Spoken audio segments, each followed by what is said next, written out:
Um, Hello, everybody. Uh, Welcome to our Get Ahead event 2023. Thank you all for coming. We're going to have a brief introduction from John of Shure, who's going to welcome us to the event. Yeah, you're very welcome here. Thanks for coming out on this wet day. I think a lot of you have been here before. Some of you haven't. This is called the Shure Rose Experience.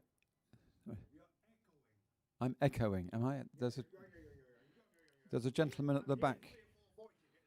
Okay, a gentleman at the back is adjusting the infrared. So this is called the Shure Rose Experience Centre, and that is after Mrs. Shure, who was Rose Shure. So back in 1925, when Shure was started, Sidney Shure started the company. He was the engineer, and fortunately, he married a very good woman who was the business brains.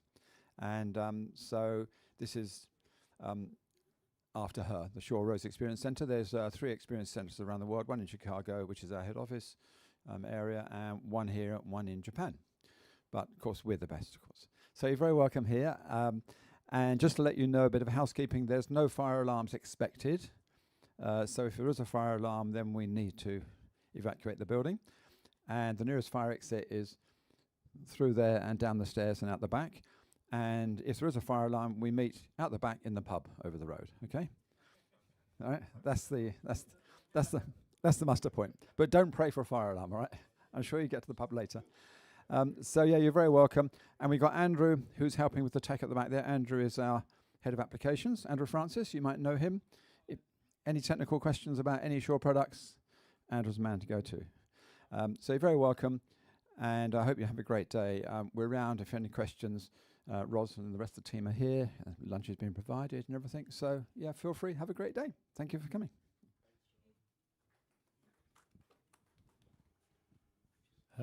Yeah, so we've tried very hard to put together a selection of presentations that cover the things that interest a broad selection of people from the Institute.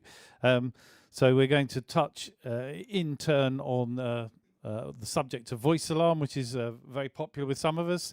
And then we're going to move into the assisted hearing technology area. And then we're going to wrap up with some audio-visual coverage. So one way and another, we hope there's something to interest everybody. I don't think there's anything much more to say at this point, except thanks for Ros for getting it all together. And I think without any more further ado, we shall begin with our first presentation, because it's that kind of time. So the first presentation is called The Challenge of Intelligibility in VA. It's going to be presented by Pavel over there. And Pavel works for Ambient System as technical director. He's very kindly flown over from Gdansk yesterday morning at an unearthly hour in order to be with us here today. And so I think with no further ado, I shall pass you over to Pavel's presentation. Hello, everyone. Can you hear me? Is it okay? Yeah? Perfect. So, my name is Paweł Zakrzewski. I'm a PA, VA product manager, technical director at Ambient System. And today I would like to speak about challenges regarding delivery intelligible messages in modern voice evacuation systems, as well introducing principles of our new technology, which improves intelligibility in, to be honest, objective and subjective tests. That's why we've got the equipment to show how it works in the real situation. Little agenda of presentation. We'll remind ourselves of the core challenges of the voice alarm systems, recap the requirements of intelligible announcements, examine potential pitfalls when planning for the intelligible sound, look for solutions, introduce the new technology, which could be the nice armor of the add-on to the existing solutions right now, and then I would try to explain the two types of the algorithms and the devices which creates the active system. And obviously on the end, we will go through the live demonstration.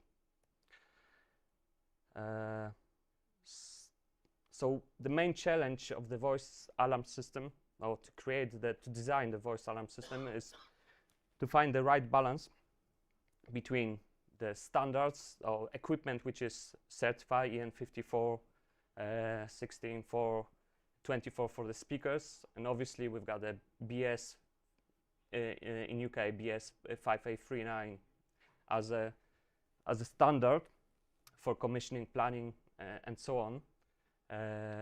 And we need to find out the balance between the requirements of the client, building, occupants, find the solution, cost-effective solution between those certified elements.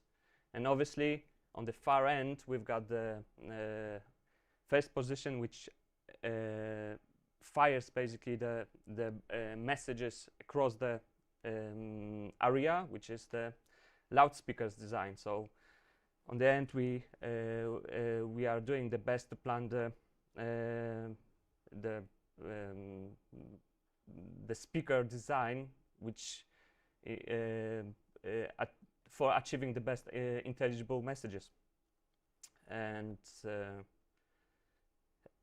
the effectiveness of the PA-VA system depends on the intelligible of the speech. It can generate, briefly speaking. So we've got EN5432, as I said, which is similar, or it's based on the BS 5839, which describes the basic parameters, like the system has to, the speech intelligibility should be not less than 0.5 STI, then the level of the alarm messages should be at least 65 dBA. In BS it's actually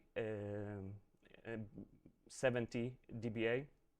The level of the alarm messages should not exceed, for example, 120 dBA, to not make our customers, let's say, deaf.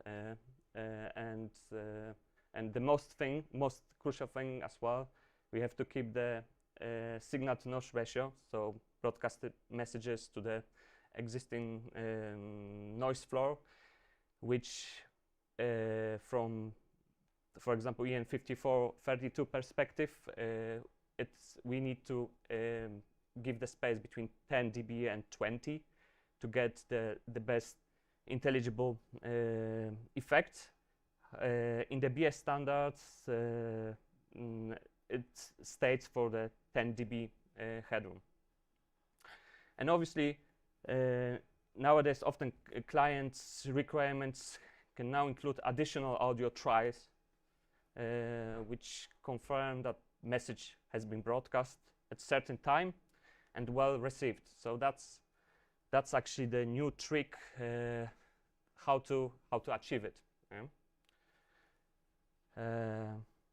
So at first stage, to design the system which provides the intelligible coverage, we have to take into consideration many of the parameters, like reverberation time, ambient noise level, floor primes, surfaces, required areas to cover, and applications. For example, if we would like to play music, mounting arrangements of the speakers, and so on. So that leads us to choose the best type of the speaker at the first place, considering the parameters like sensitivity, frequency response, and directional characteristics. So that's the first stage to get, okay, the intelligible system. Yeah? Obviously, the second thing, which basically for the VA contractors that could be a bit too late, is to based on basically based on the estimation or simulation of the spaces, we can suggest implementation of the passive acoustics absorption materials like panels, plasters, and so on. So many of them, because it's no much what we can do if the reverberation time is 6-7 seconds across the speech frequency range. But it's another solution. Yeah? And on the end, when we commissioning the system, we can only use to get the best intelligibility to use the DSP available on the system. So applying the EQ, in some cases doing the time alignment if it's needed. For example, when we consider the tunnels, and obviously and on the end, actually the typical solution is use the ambient noise sensing, which is not ideal, but because it works on the full range of this of the broadcasted messages, but it's one of the solution. The issue is that none of those measures evolves and cope with the changing building parameters, like a number of the people, noise, which varies from the daily basis, or gradually alternation of the building features. So in the final situation, we set the system, we do the equalization, we set the volumes. However, that's the that's only for the time being of signing the system off. So in most cases, we need a live sound engineer, which twinkles the faders, adjust the level to get the best STI, using elements like signal to noise ratio around the 10 dB and so on, which actually it's not possible to have the sound engineer on site. Yeah, I'm actually sound engineer myself, so I can say that in most cases to achieve the best intelligibility coverage, I need to adjust the EQ, to have external devices like the noise analyzer, STI measurement tools, and using INS as well will help me. But unfortunately, we cannot afford a live sound engineer in every building where they would be useful. So we've got objective ways of estimation speech intelligibility and subjective. When we say about the STI, that's one of the objective way of estimation of speech intelligibility. And the main factors which influence the STI measurement is the sound pressure level. So it needs to be right. It cannot be too loud. It needs to be, because it degrades in the certain high levels above something 90 dB. It needs to be right signal to noise ratio. That's very important when you've got ambient noise. So you have to keep the effective messages broadcast and then above the noise floor, which we expect to be at least 10 dB to be on the to get the best effort.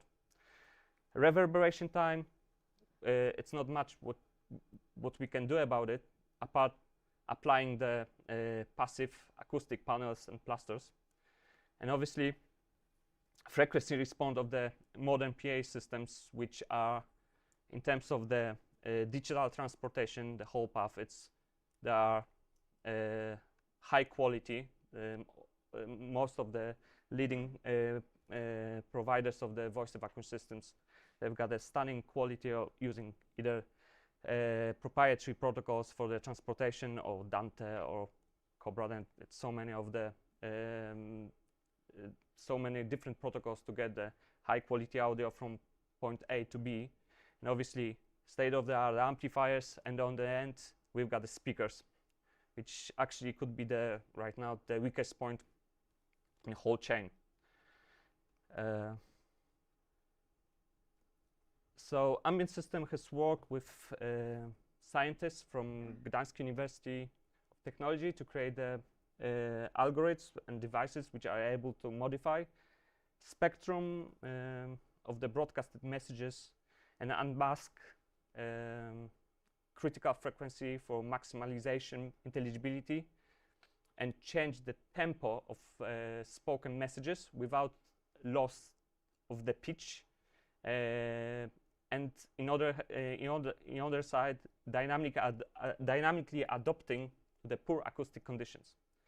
So that's the main goal which we're aiming with the SmartVest system, to do it something in the automatic way, which can without doing the lots of tweaks to get the best out of the voice evacuation system. And to achieve it, we've got few elements to do it, obviously. The system consists of the following components: microphones, measuring microphones, which measures mainly the ambient noise from the range 50 to 20 dBs. Frequency range is 20 kilohertz. Then this analog signal is going to the aggregation point, where it's digitalized and sent to the processor, which is Smart DU1604. And then processor is implementing the algorithms called adaptive filtration and STTL algorithms, which I will describe slightly later on, based on the sensor readings provided from the microphones. And obviously, according to the BS standard and EN 5432, it needs to be fail-safe procedure, which is implemented when either microphones or aggregation point or processor will go offline or just be not available in the system. The processor itself can simultaneously process up to 16 audio streams, which allows to support adaptive filtration for 16 independent speaker zones. At the same time, the processor allows to implement the speech slowing down algorithm for up to 4 microphones at the same time. So for live announcements, so at the same time. And how does the system SmartVest works? Obviously, first stage is pairing procedure. So it means, in short way, we recognize where the microphone is connected and which speaker zone it serves. So it's an automatic procedure of knowing which mic is where. The next stage is collecting important system and room data. So that's what we call the calibration stage during the commissioning. So you hit the calibration start point, and on the basis of the 3 measurement signals played in sequence, like a STIPA modulated signal, sweep low pink noise, sweep high level pink noise, we can calculate and separate, let's say, the performance of the system. So how loud it can go in terms of the maximum SPL, minimum SPL. We can get the time delay between the microphones and the speakers itself, we can estimate the room properties like RT60, reverberation time, effective frequency response of the speakers itself. So the system knows where is the most effective bandwidth of the installation. And on the end as well, it gives back the value of the measured STI. So so it's exactly the same value which you are getting using the, for example, NTI XL2 when you apply the STIPA modulated signal, and you check what's the STI of the on the given space in the using the voice evacuation system. So that's the first stage of the SmartVerse, and mainly we focus on the automation, not so having, let's say, engineer 24/7 available for you just in the processor.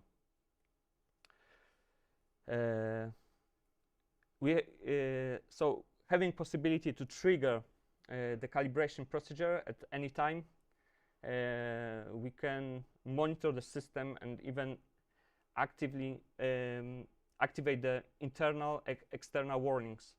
So we can check if the message is properly received and register those parameters in the logbook, including historical values for each measurement, like the SPL, STI, system transition function, which can change over the time. So we can give that to the building management system or any external monitoring system for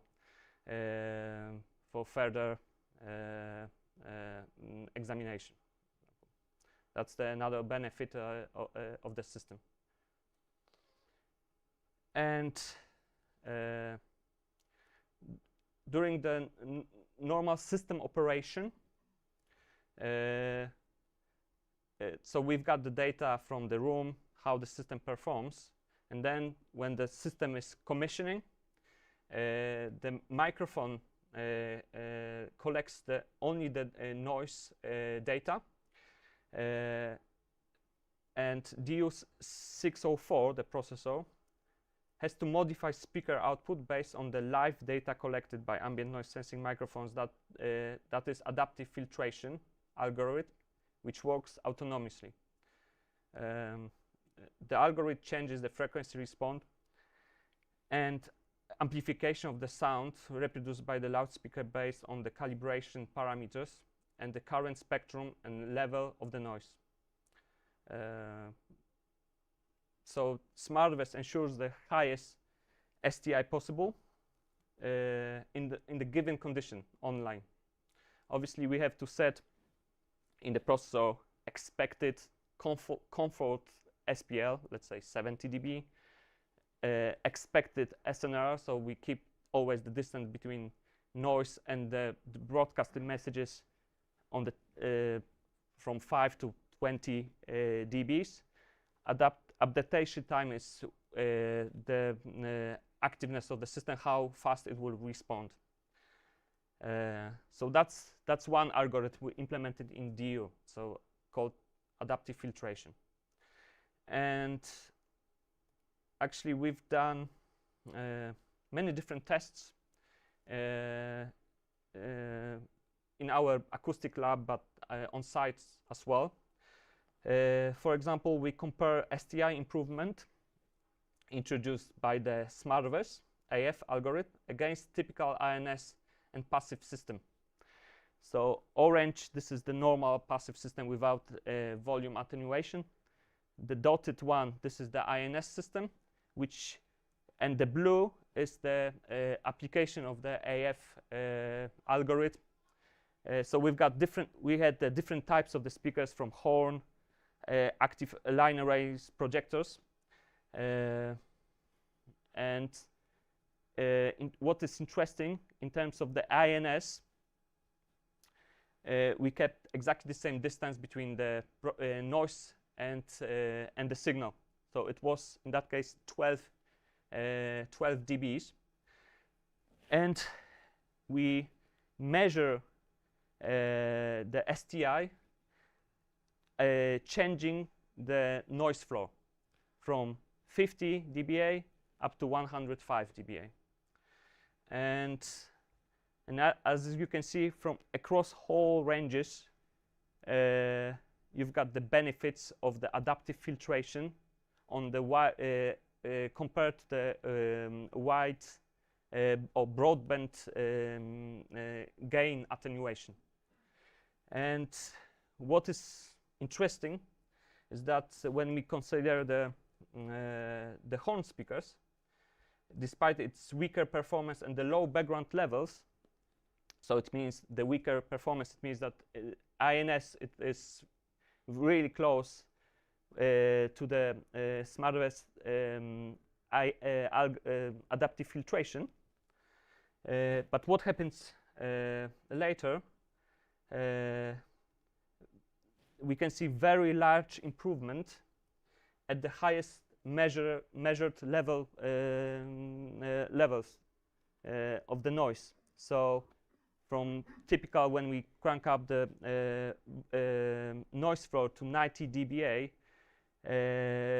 from the given set of the attenuation of the speaker, we can get 0.54 when we use the INS and 0.67 when we use the adaptive filtration.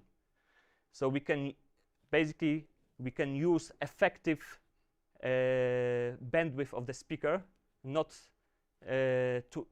before we maximize the headroom of the speaker.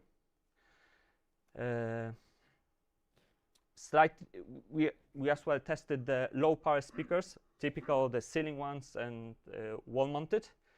From the other hand, those let's say low power speakers provides better improvement and at relatively lower noise levels.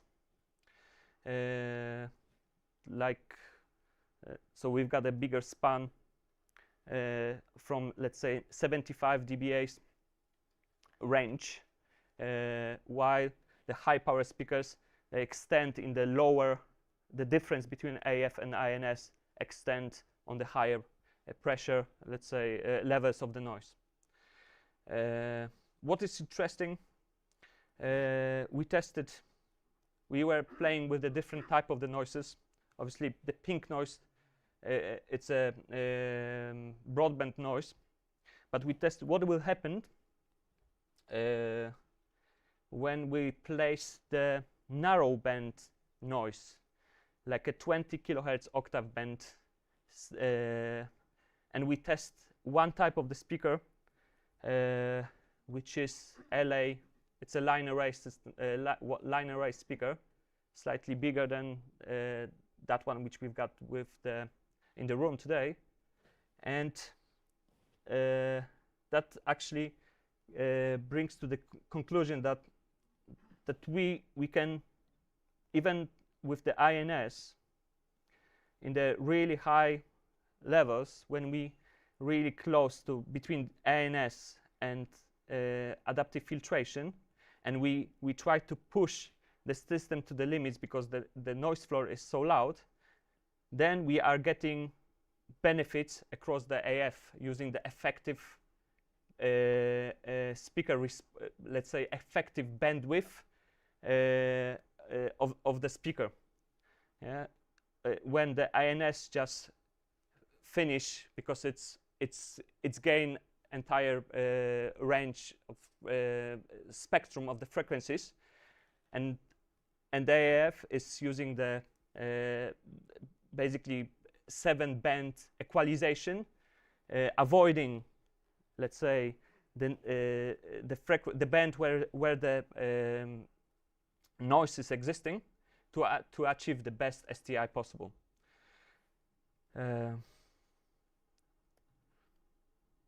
And the last algorithm, which allows us to improve the STI, it's from the subjective method. So subjective test of the logatomic expressivity.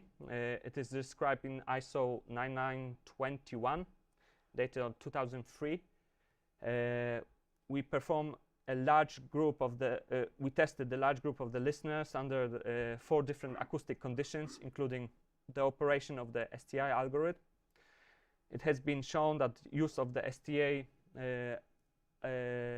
STTA algorithm, which stands for Speech Temporal Transposition Algorithm,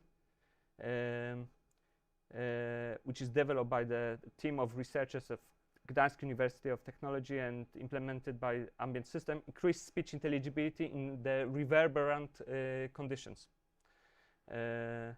So the speech temporal transposition algorithm naturally and evenly changes the pace of the duration of the messages spoken in the real time through the SmartVes microphones. So the algorithm actually detects the type of the voice, male or female. It measures the rate of speech, and based on the values received during the calibration, so it knows what's the STI in the given area, it slows down the speech accordingly. So it's a dynamic speech pace change, but dependable on the situation of the area. So when the STI is below 0.5, then actually the change is significant. Yeah. When it's above, it will not do much about this because it estimates, okay, the STI it's good enough, so I don't need to basically modify anything in terms of the voice. And that leads us to the live demonstration over here. What we have is a control unit with the processor, and obviously amplifier, 2 types of the same speakers, A and B, let's call it. We've got the green cable tie, which represents the system which could be equipped with the AF and STTI algorithms. So it goes through the processor. It's a loop back between the processor and the control unit. And speaker B, the red cable tie, is the basically typical speaker or system without any processing whatsoever. And for a bit of help, I've got the NTI measurement handheld, so we can compare the values, what we can achieve on the using our processor, and we can compare actually applying the different level of the noise if we are getting any benefits or not. And you will hear what's the standard settings, for example, for the speaker, and what the system is applying to the AQ during the calibration. Yeah? Okay, so I will switch over.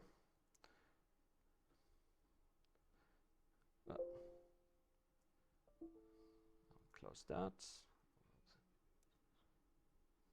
Okay.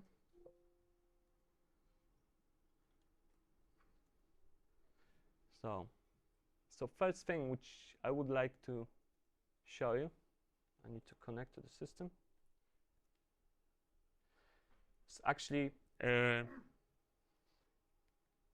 what's the calibration point? So what we have to do it during the commissioning stage to get those data from the room performance, system performance, and actually to calculate the STI and maximum SPL of the system. I set the system on the SPL 70 dB as a comfort zone when, and the SNR is 12 dB. So every time when I raise the noise generator, because I've got a kind of effective source of the noise, you will see how the system adopts and changes the volume and the equalization of the speaker. And we can compare it to the classical, let's say, system. So what you have to do, first of all, as I said, we have to verify if the microphone available in the system, measuring microphone, is listening to the right speaker zone. That's why we've got the pairing procedure.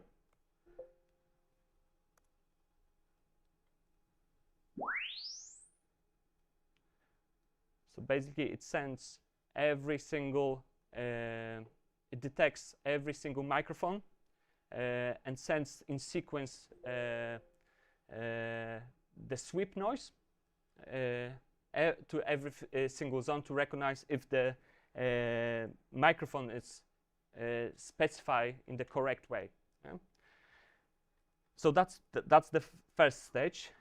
The other stage, more important, is to proceed the calibration point. So that's when you have to. This is the sequence of the 3 different signals, like a STIPA modulated signal, then pink noise low level, high level.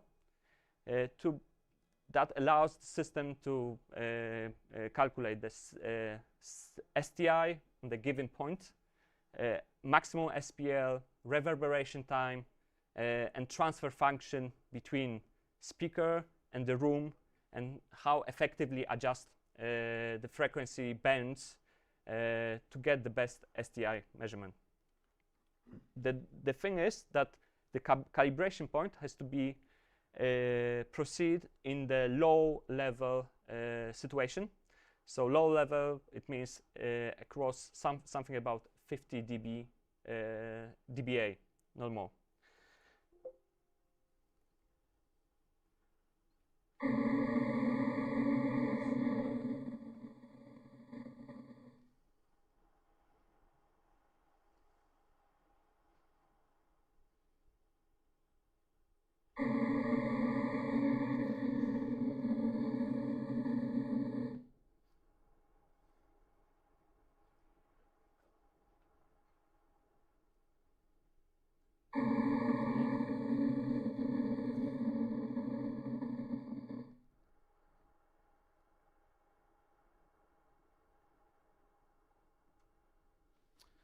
Okay, it fails. It happens. I will do once again. Basically, when it tries to repeat it, it needs to do in the sequence. So it means that it couldn't meet the volume. Well, let's say once again, it needs to be silent anyway.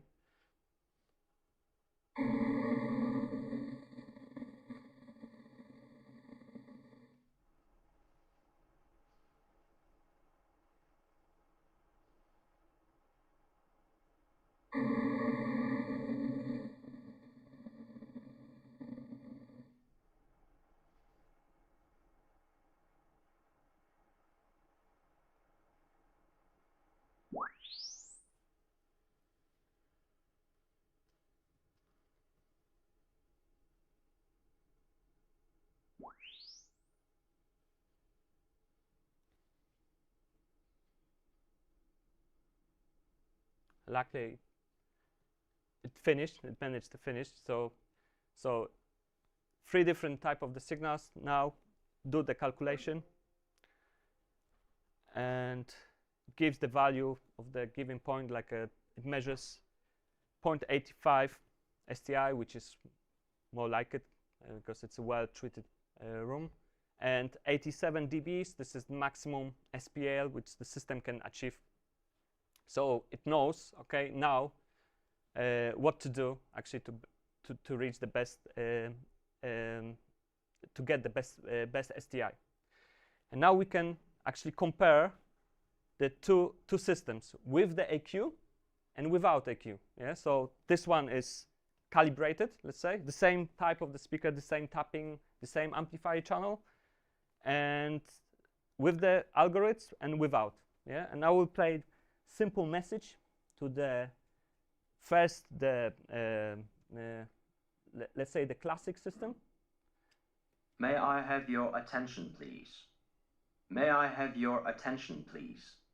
The fire alarm system is about to be tested. Please do not take any further action. And we can compare with the calibrated microphone speakers. May I have your attention, please? May I have your attention, please? The fire alarm system is about to be tested. Please do not take any further action.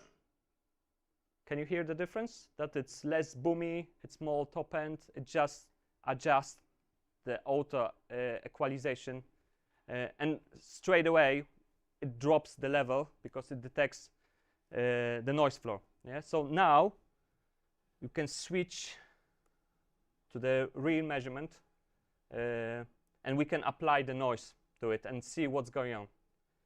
So for the sake of presentation, I've got a pink noise. I've got a different noises as well. We can try, but let's try. So it's the generator, and on the given level of the STI, we can compare the STI measurement. Yeah. So first, I will measure the calibrated system, and then we will compare with the let's say standalone standard system. Yeah? So I will activate the STIPA signal to the, let's say, calibrated system.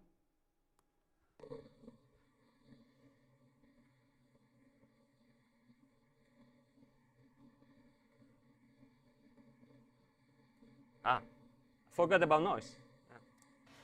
Sorry. So you can hear straight away it's applying EQ. Sorry. I will do it once again. Let's finish.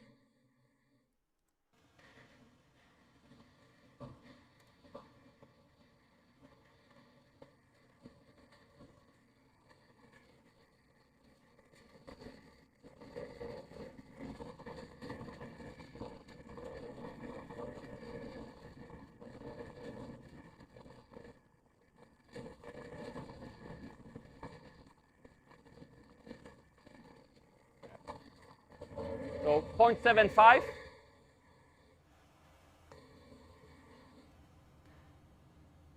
And the normal system .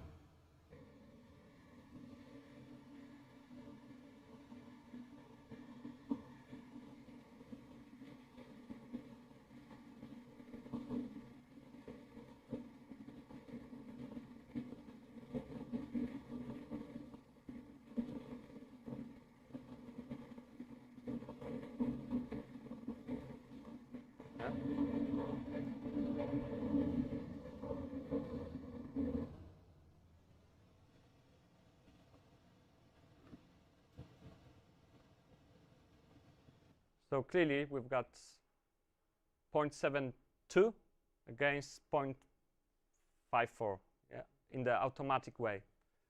So, and you can hear the difference when when I just play the different messages, and I will crank the noise floor, and you will see the equalization and the volume change at the same time. Yeah. So let's say I'll play the same test signal to the zone. May I have your attention, please? And then I will apply. May I have your attention? The fire alarm system is about to be tested. Please do not take any further action. Yeah. And then. May I have your attention, please? May I have your attention, please? Yeah, so it responds quite quickly to adjust to keep this 10 dB STI threshold. Yeah. May I have your attention, please? May I have your attention, please? The fire alarm system is about. Okay. So that's the objective way how we can actually show improvements. STTI, this space algorithm, changing algorithm, it's a subjective way. So I cannot show you the difference on the STI measurement. However, I can play very fast messages, because it doesn't matter if the system is getting audio or messages through the microphone or through the jack in. So I've got actually the Google generator, which I can speed up the message, and we can compare how the system is able to slow it down without pitch, changing the pitch. So to do it, hopefully it will work. So let's say I'll set the speed on 1.71. May I have your attention, please? May I have your attention, please? Fire has been reported in the building. This report is being investigated. Please remain at your workplace whilst the fire alert exists. Yeah, it's quite fast. So that's through my noise noise generator speaker, and now I will send that to the system, which is zone 2. And jack is the microphone in. Now we'll play exactly the same thing. May I have your attention, please? May I have your attention, please? Fire has been reported in the building. This report is being investigated. Please remain at your workplace whilst the fire alert exists. I cannot hear the difference, to be honest. Ah, yeah, because I didn't apply the speech algorithm. So that's without. Yeah. Woof. Yeah. That's the reference, let's say, yeah? So now, so good that you can hear the difference. Now it should work. May I have your attention, please? May I have your attention, please? Fire has been reported in the building. This report is being investigated. Please remain at your workplace whilst the fire alert exists.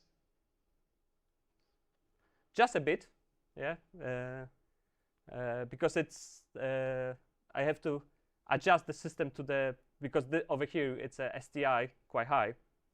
But can you hear the difference? Yeah, I hope so. So that's basically didn't change the pitch of the voice. It keeps exactly the same source. It just slows down. It is all about rating the speech. It needs to let's say the German, English, and Polish. They are completely different ranges of the languages. So you need to determine the right speed of the vowels and consonants, and to keep everything in a natural way. So that's what the processing is doing. So adaptive filtration and modification of the speech at the same time. Yes. Yeah. Yeah. So it's basically it's the change is related to the STI and RT60 achieved by the microphones. So if you add in your noise, will it adapt to that as well? Yeah. Let's. Okay, I've got the same PC connected. Just wait a second. Let's do the trick. I will generate the same thing through the mobile, hopefully, and I will apply the noise to it. Yeah. It could be the different message. Okay. Okay. That's applied.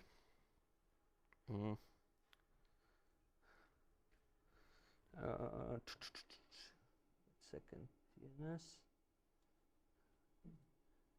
I have to switch to zone 1, which is the adaptive filtration as well. So give me a sec. The question was whether if it slows down the speech when you're noisy, not in the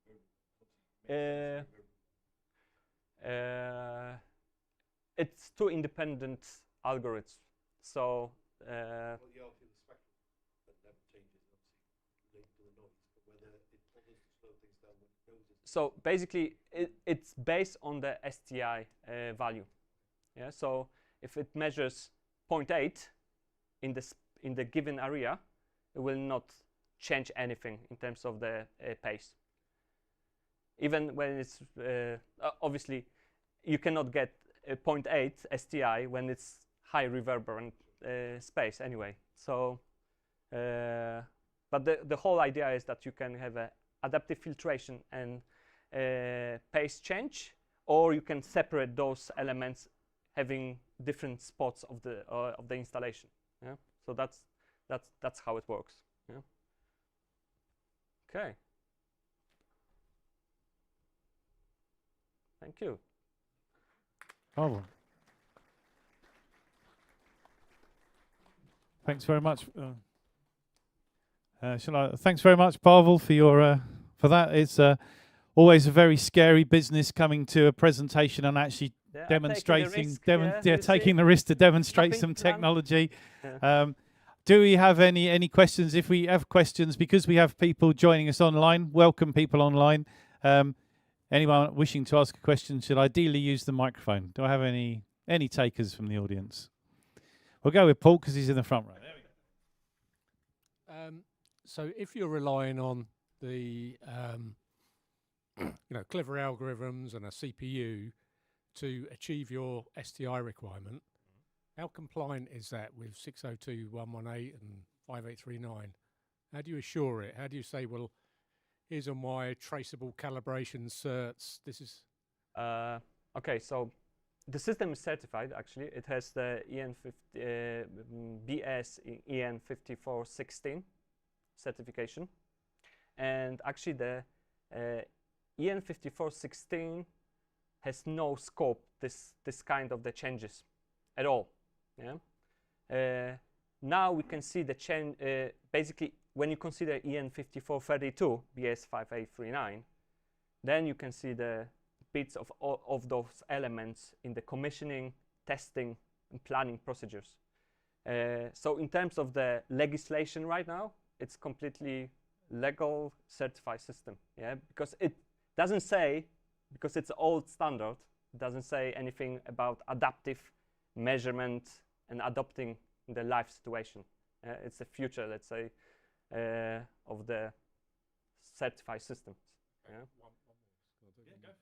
And am I right in saying that your calibration process, the ground noise has to be 50 dB or lower? It needs to be performed in the low level noise situation. Yeah. So if you can't achieve 50 dB, then you can't calibrate. Basically, so when the room is, let's say, louder than this, and you cannot switch the noise floor, let's say, it is a way to get it. It's called safe procedure of the phase safe situation. So you can get the calibration procedures, let's say, in the worst case scenario, which then the system expects the not 50, but it doesn't look for the 50 dB limit of the noise floor. It just takes what it gets from the microphones. Yeah? But it's called phase safe procedure. Yeah? Okay, thank you. But it's a very good question, to be honest. And the same with the STI measurement. The STI measurement, it says that you have to collect the noise and record the noise, and then do the STI measurements, and then you're doing the let's say split of those signals to get the STI measurement or value. So this is based, this safe way procedure is based on those purposes of the real STI measurements in the real situation. Yeah? Another to a Paul or Pavel. So just to follow up on probably most of those. The first one about the point about if we can rely on this within the codes, but if you're saying it's the processing for this sits within a system that is already EN5416 certified, yeah, then we can take some assurances from that it's not going to fall over at a critical moment for all the same reasons as we can for all the other elements of the system. So that's a good thing. Yeah. Yeah.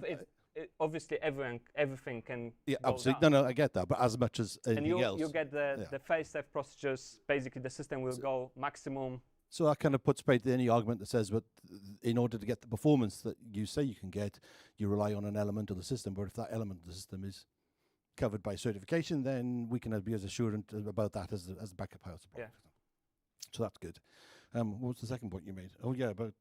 But when you have a situation where you can't go below a certain point, well, I'd imagine an industrial hall would be an example of that, where you can't switch the equipment off. But if you never go there anyway, if you've never gone that quiet, then your situation, your setup would be fine, because it's never going to be that quiet. So you're dealing with what you've got and possibly worse. Yeah, and the real situation is that you're doing the tweaks, you're signing off the system, and you never touch it. And that's the thing. And then you've got a building, construction, changing the walls. I don't know, everything changes completely, but the settings are way out of date anyway. So that keeps you updated. That's the main thing, keep you updated. So I'm more instantly thinking about how this might work in a stadium situation. And a couple of things come up. One is the adaptive filtering obviously it's laser guided on getting the best STI. Yeah. And obviously for an emergency, that's exactly what you want. But there are live performance. Well, not necessarily live performances. I'm talking about say during a game. So the announcers during a game, for example, where you still want a bit of that intelligibility, but you probably don't want to be as harsh about. So in other words, you've got a slightly different set of priorities, which and those priorities would depend on the input. So the commentator's mic would be one set of priorities, and an emergency mic would be pretty much the one you showed us here. Is that something that's a variable within the system that you can kind of give it a different basis? That's the future. Okay. To be honest, obviously we are looking for the wide range of the applications, but now it's prepared for the voice evacuation systems. Yeah, I can see a lot of value. The thing is that because it's we have to create the internal acoustic loop. So we're gathering data from the microphones, and then the audio, digital audio, instead of going to the amp, it has to go to the processor. Then it's combined, prepare, and back to the amplifiers. It limits as well the use of the external systems. Sure. Yeah. Because then we have to figure out, okay, the calibration procedure, the analog in-outs, and so on. Yeah, it is possible. That was the other consideration. That's the future. That was the other consideration as well, to do with the slowing down of the speech when you've got a live announcement. Obviously, that's tricky, but still interesting. Very interesting application. Thank you very much. Jim. Just quickly, I'm curious about the positioning of the sensing microphones. If you're in an exhibition hall, let's say, where the roof is 10 meters high, and you're taking your measurements up there, the listener is 8 meters below that. Mm-hmm. Is there any compensation in the system to accommodate that? The placement of the measure microphones is quite crucial. Yeah, it needs to be, let's say, between 5 and 10 meters from the noise source, and 5 and up to 5 till 10 meters from the speaker.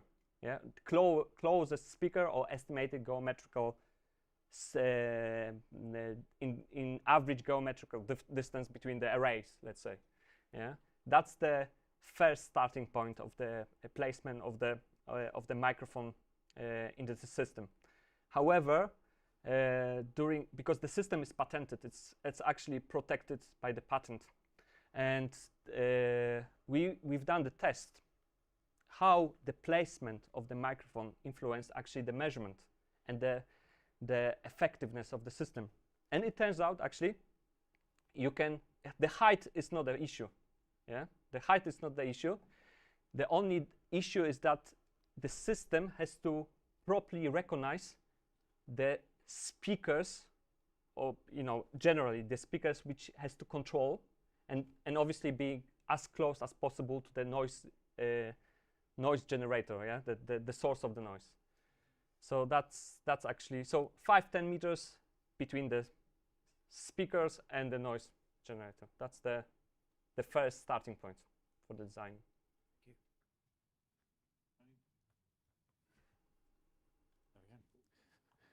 Questions keep coming. By the way, if there's anyone online wanting to, no, we're good. Okay. Hi, Pavel. I wonder if you've got any installations of your setup that you could offer us as a case study? Anywhere you're particularly proud that it's been installed and working effectively?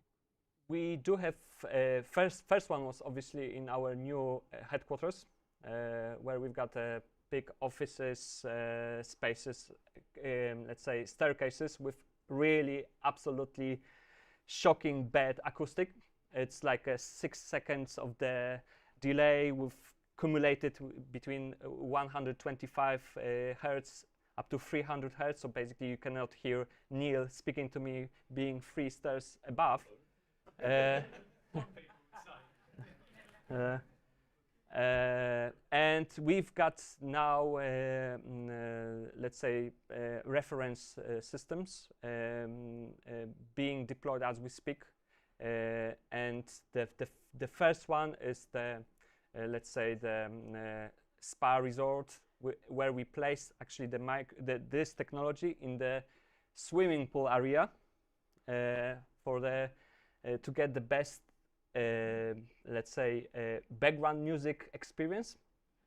So that's coming, and we've got a few more, but it's related to the theaters as well, where you cannot adapt or get any passive acoustic panels and stuff like that. So, and they had the issue with the to achieve the STI on the expected levels. So we've got a few coming. It's I think to the end of the year, it will be like a nice 5 sites which we can show. Yeah.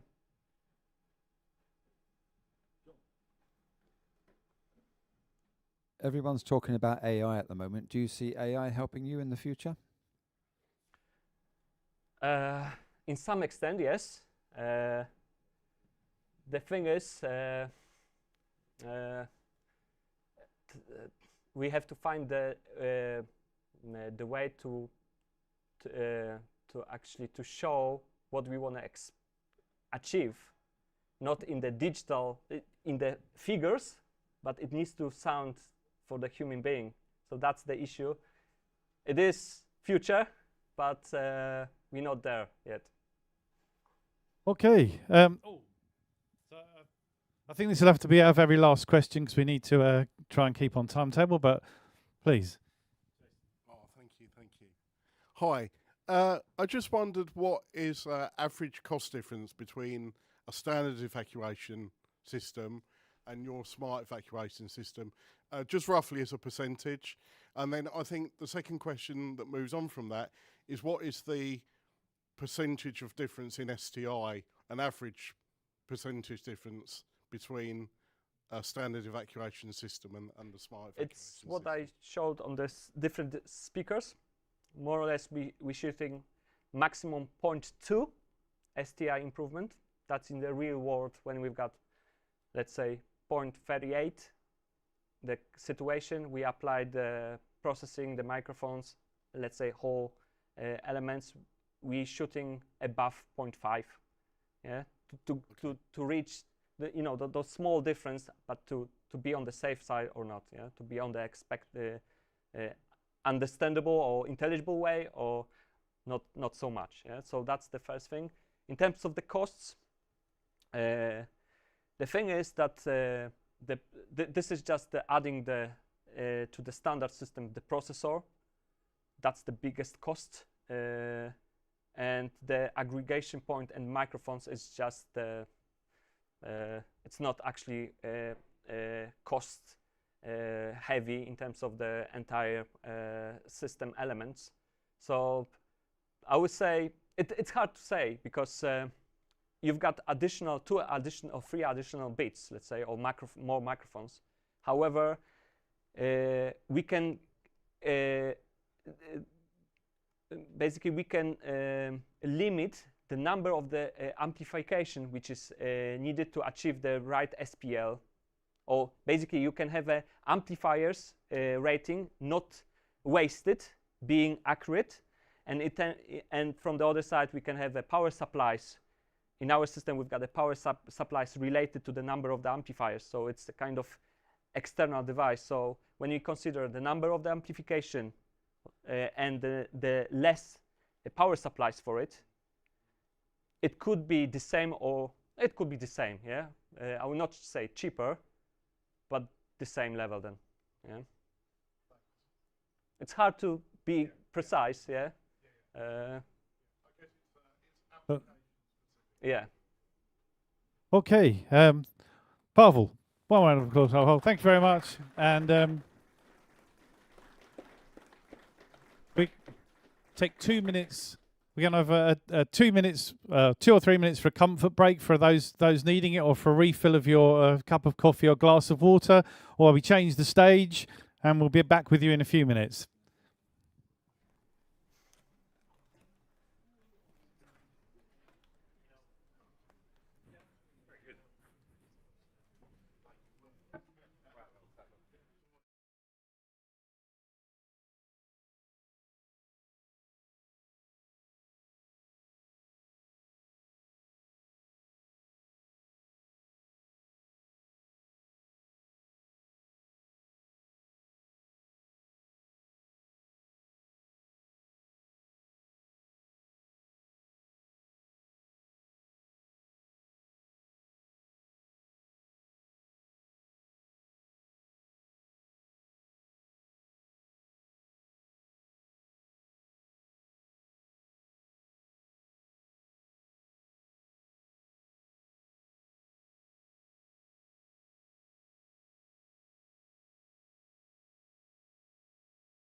Are we all kind of here?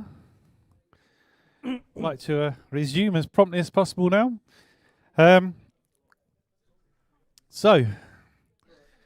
Welcome to our second presentation, which will be given by a man who needs no introduction, but we'll give him one anyway. Dr. Peter Mapp, speaking on his update on assistive listening systems. Peter. Thank you for that lack of introduction. That was wonderful. One of the best lack of introductions I've ever had, actually. Excellent. Yeah, that was well done. Thank you. Yeah, all right. Let's get going. I apologise beforehand for this being not the most dynamic of talks. I'm still recovering from some major surgery and I'm absolutely knackered at the moment. So if I fall asleep halfway through, somebody could wake me up because I won't even be aware. Okay, so assistive listening systems, they've got to hit the headlines again for various reasons, some good, some bad. And there's some things going on, and there's an awful lot of uncertainty and misinformation and hype going around, so I thought I'd try and cut through some of that and get to it and see where we are. So that's the intro. So you're going to see that comment coming up several times during the next hour. And you'll understand why as we go through. But it's not unreasonable that intelligible audio, it's not a privilege, it's a right for people to be able to hear, especially if you've got a hearing impairment. And again, I'm going to talk about it from the hearing impairment side as well as the technology, because it really is important. And providing an ALS is not just a question of ticking a box, although in many situations that seems to be the case. There's total lack of empathy and understanding of what the hearing impaired actually need. And I am absolutely staggered at times at this. I mean, it really is quite appalling. So let's have a look. So hearing loss affects about 12 million people in the UK. Well, that's a hell of a lot of people. That's not a minority. That's a lot of people. And it's not unreasonable that they should be able to hear properly or given assistance. You know, and there are 54,000 registered deaf children in the UK. Again, that's a lot of kids that need assistance. Sorry if I really get quite worked up over this because it really does get to me. Okay, so the other thing that people don't understand is that hearing aids only have a range of about 2 to 3 meters. People seem to think you've got a hearing aid and you can hear half a mile away. You know, I mean, take it ridiculously, but you can't hear with the hearing aid to the end of back of this room properly. You know, they have a limited range of about 2 meters. Sometimes it's 3, sometimes it's only 1.5. Depends on the hearing loss as well. So it's very limited, yet that has not got through to people. And that's why we need effective assistive listening systems. Not only that, once you've got a hearing aid, it's only partially restoring your hearing. Just because you've got a hearing aid, you are not getting 100% your hearing restored. Far from it. If you're lucky, you get 50% back, 50%, and you've probably got distortions and other things going on as well. So just because you have a hearing aid, you'll still have hearing impairment to quite a high degree. And that needs to be understood when people are actually installing systems and specifying them. So if you've got a hearing aid still, you're still at a significant disadvantage as opposed to people who don't have hearing impairment. And that is, quite a significant disadvantage. And particularly so in noisy environments. Noise is the killer for the hearing impaired, with or without a hearing aid. And hearing aids, they're getting better, and some of them have got some noise suppression in them, but it's pretty ineffective in reality. In the future, it's going to get better, but at the moment, even with the latest digital technology, it's not very good. But the point is, with an assistive listening system, we can overcome some of these issues and help the hearing impaired by effectively bypassing the acoustic space, by bringing it straight into your ear. But it needs to be high quality audio that we're actually giving them. And again, that's not really understood sometimes. And again, I'll show you some examples later on of systems that really didn't work. Also, assistive listening systems are very useful for listeners who don't have their own native language, aren't listening in their own native language. really quite an improvement. I'll show you. I mean, I do some intelligibility testing at the university I'm involved with, and if you want, it's about a 0.1 STI difference. So we might get 0.5. They're actually listening to come to 0.4. Although they've got good hearing, it's just the way they listen. And now you have hearing impairment, and you're also not non-native. You know, you're not doing very well. So we really do need to make sure that assistive listening systems are effective and doing a good job. And it's dreadful that less than 25% of hearing device users, i.e. hearing aids, are told about other accessories and things like loops, for example, and assistive listening systems when they get their hearing aid. Less than 25%. The audiologists actually are doing an appallingly bad job in that respect. I mean, I'm sure, you know, that in terms of your hearing, they know a lot about it. They know absolutely sod all about loops and assistive listening systems. They don't even know what they do. Most of them don't even appreciate that a hearing aid doesn't work more than 3 meters when you talk to them. I mean, you know, I find that quite staggering. Okay, so let's have a look at some of the technologies that are available, and then we'll go through some of the hype and some of the other issues. Well, I mean, hearing loops, AFILs, they're now called hearing loops, are traditionally in the UK. That's what we mainly use. We've had for years and does very well. Infrared has also been around for a long time and is used in various applications, particularly in theatres and those sort of venues and auditoriums, and as you'll see later on, in another system.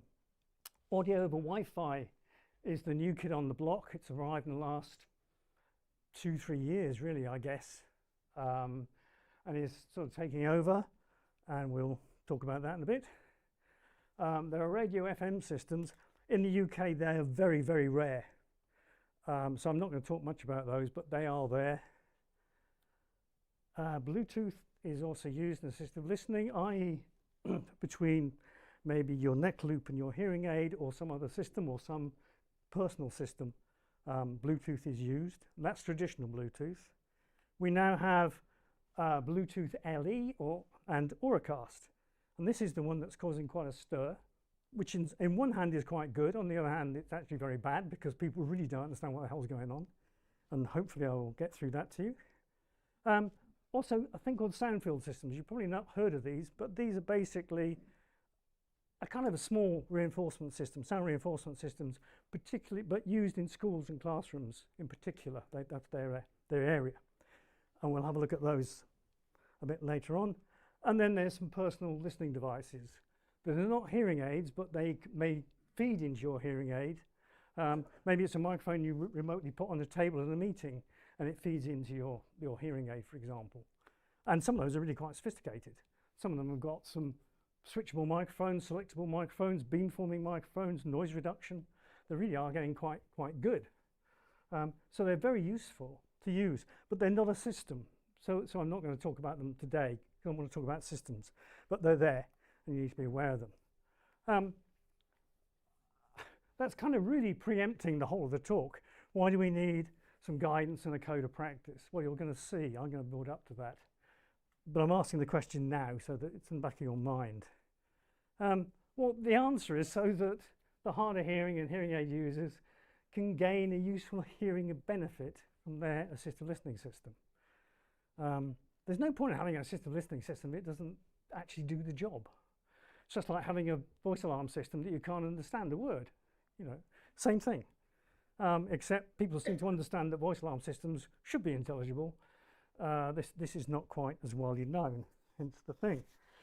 So really, it's a bit like the Wild West at the moment in terms of assistive listening systems. It really is. There are kind of no rules, or very few rules. And those that there are there, people are kind of ignoring or whatever. So let's have a look. I mean, a good example of this is we brought out the loop standard in 1993, so what, 30 years ago? Is that right? Yeah, do me maths right. Exactly this year, funnily enough. And that actually brought about quite an improvement in loops. Up until then, I mean, that is a real measurement I did in the early 90s. If you could get to a kilohertz on a loop, you're doing well, the way they were designed. You know, Nowadays, we've got to get to 5K, and there's no reason why you can't, and most do, or should do anyway, which is a dramatic improvement in intelligibility for things. So that was really brought about by the British Standard 7594, and that really did single-handedly make quite an impact and do something. Unfortunately, it's been forgotten, but every loop amplifier out there today now is a current drive loop amplifier, so it actually improves the situation. Whereas before, we used to have, to get the impedance, you just used to use any old amplifier, and then to get the impedance up so you can match the amplifier, you'd use like a 5-core or 7-core multi-core cable around the room to get the impedance up. Hence, you couldn't get beyond a kilohertz. That's a real measurement using a multi-turn loop from way back when. So things have improved. So it does show, or does suggest that if you have a standard, you can actually improve things. So ignorance is bliss. If you don't know, then whatever. So you can say, well, why are people ignorant? Well, maybe we should do more to teach them, to train them, to make them aware. I mean, not only is it bliss, but it's an absolute impairment to the hearing impaired. It really is. So let's go through some of the things. Only hearing loops have got any detailed performance standards with the ALS. Nothing else has, which is why it's the Wild West. Infrared systems have got some standards, but there's no real user standard for it. And there's lots of things that they don't do and should do properly. Audio over Wi-Fi, there's no standard whatsoever, or user requirements to meet. So you can do what you like, and people do. Radio systems, there's no standard. Bluetooth, there's no standard for the Bluetooth systems, but they're generally personal ones, so I'm not too worried about it. Now, BTLE and Auracast, there's no current standard, but there will be. Auracast are actually producing standards for their own systems, but not for another 2 or 3 years. They're starting. The first meeting is next year. So when you talk about Auracast and it's being available, no, there's no standard for it, so nobody knows what to build and how to build it and what the protocols are and how it's going to interface. And it's going to be at least 2 or 3 years before that information actually becomes knowledge, it comes out and does stuff. So it's a way off. And sound field systems, again, we're not going to talk about very much, but there are no standards for those either. So there's only loops that have got any standards at all to actually make them perform properly, or you can hold up against. That's why we need code of practice and some guidance. Slight aside to this, some demographics and hearing aid stigma. If you talk to the younger generation, millennials and Generation Z, they have a completely new view about hearing aids and to the older generation. They see it as a stigma.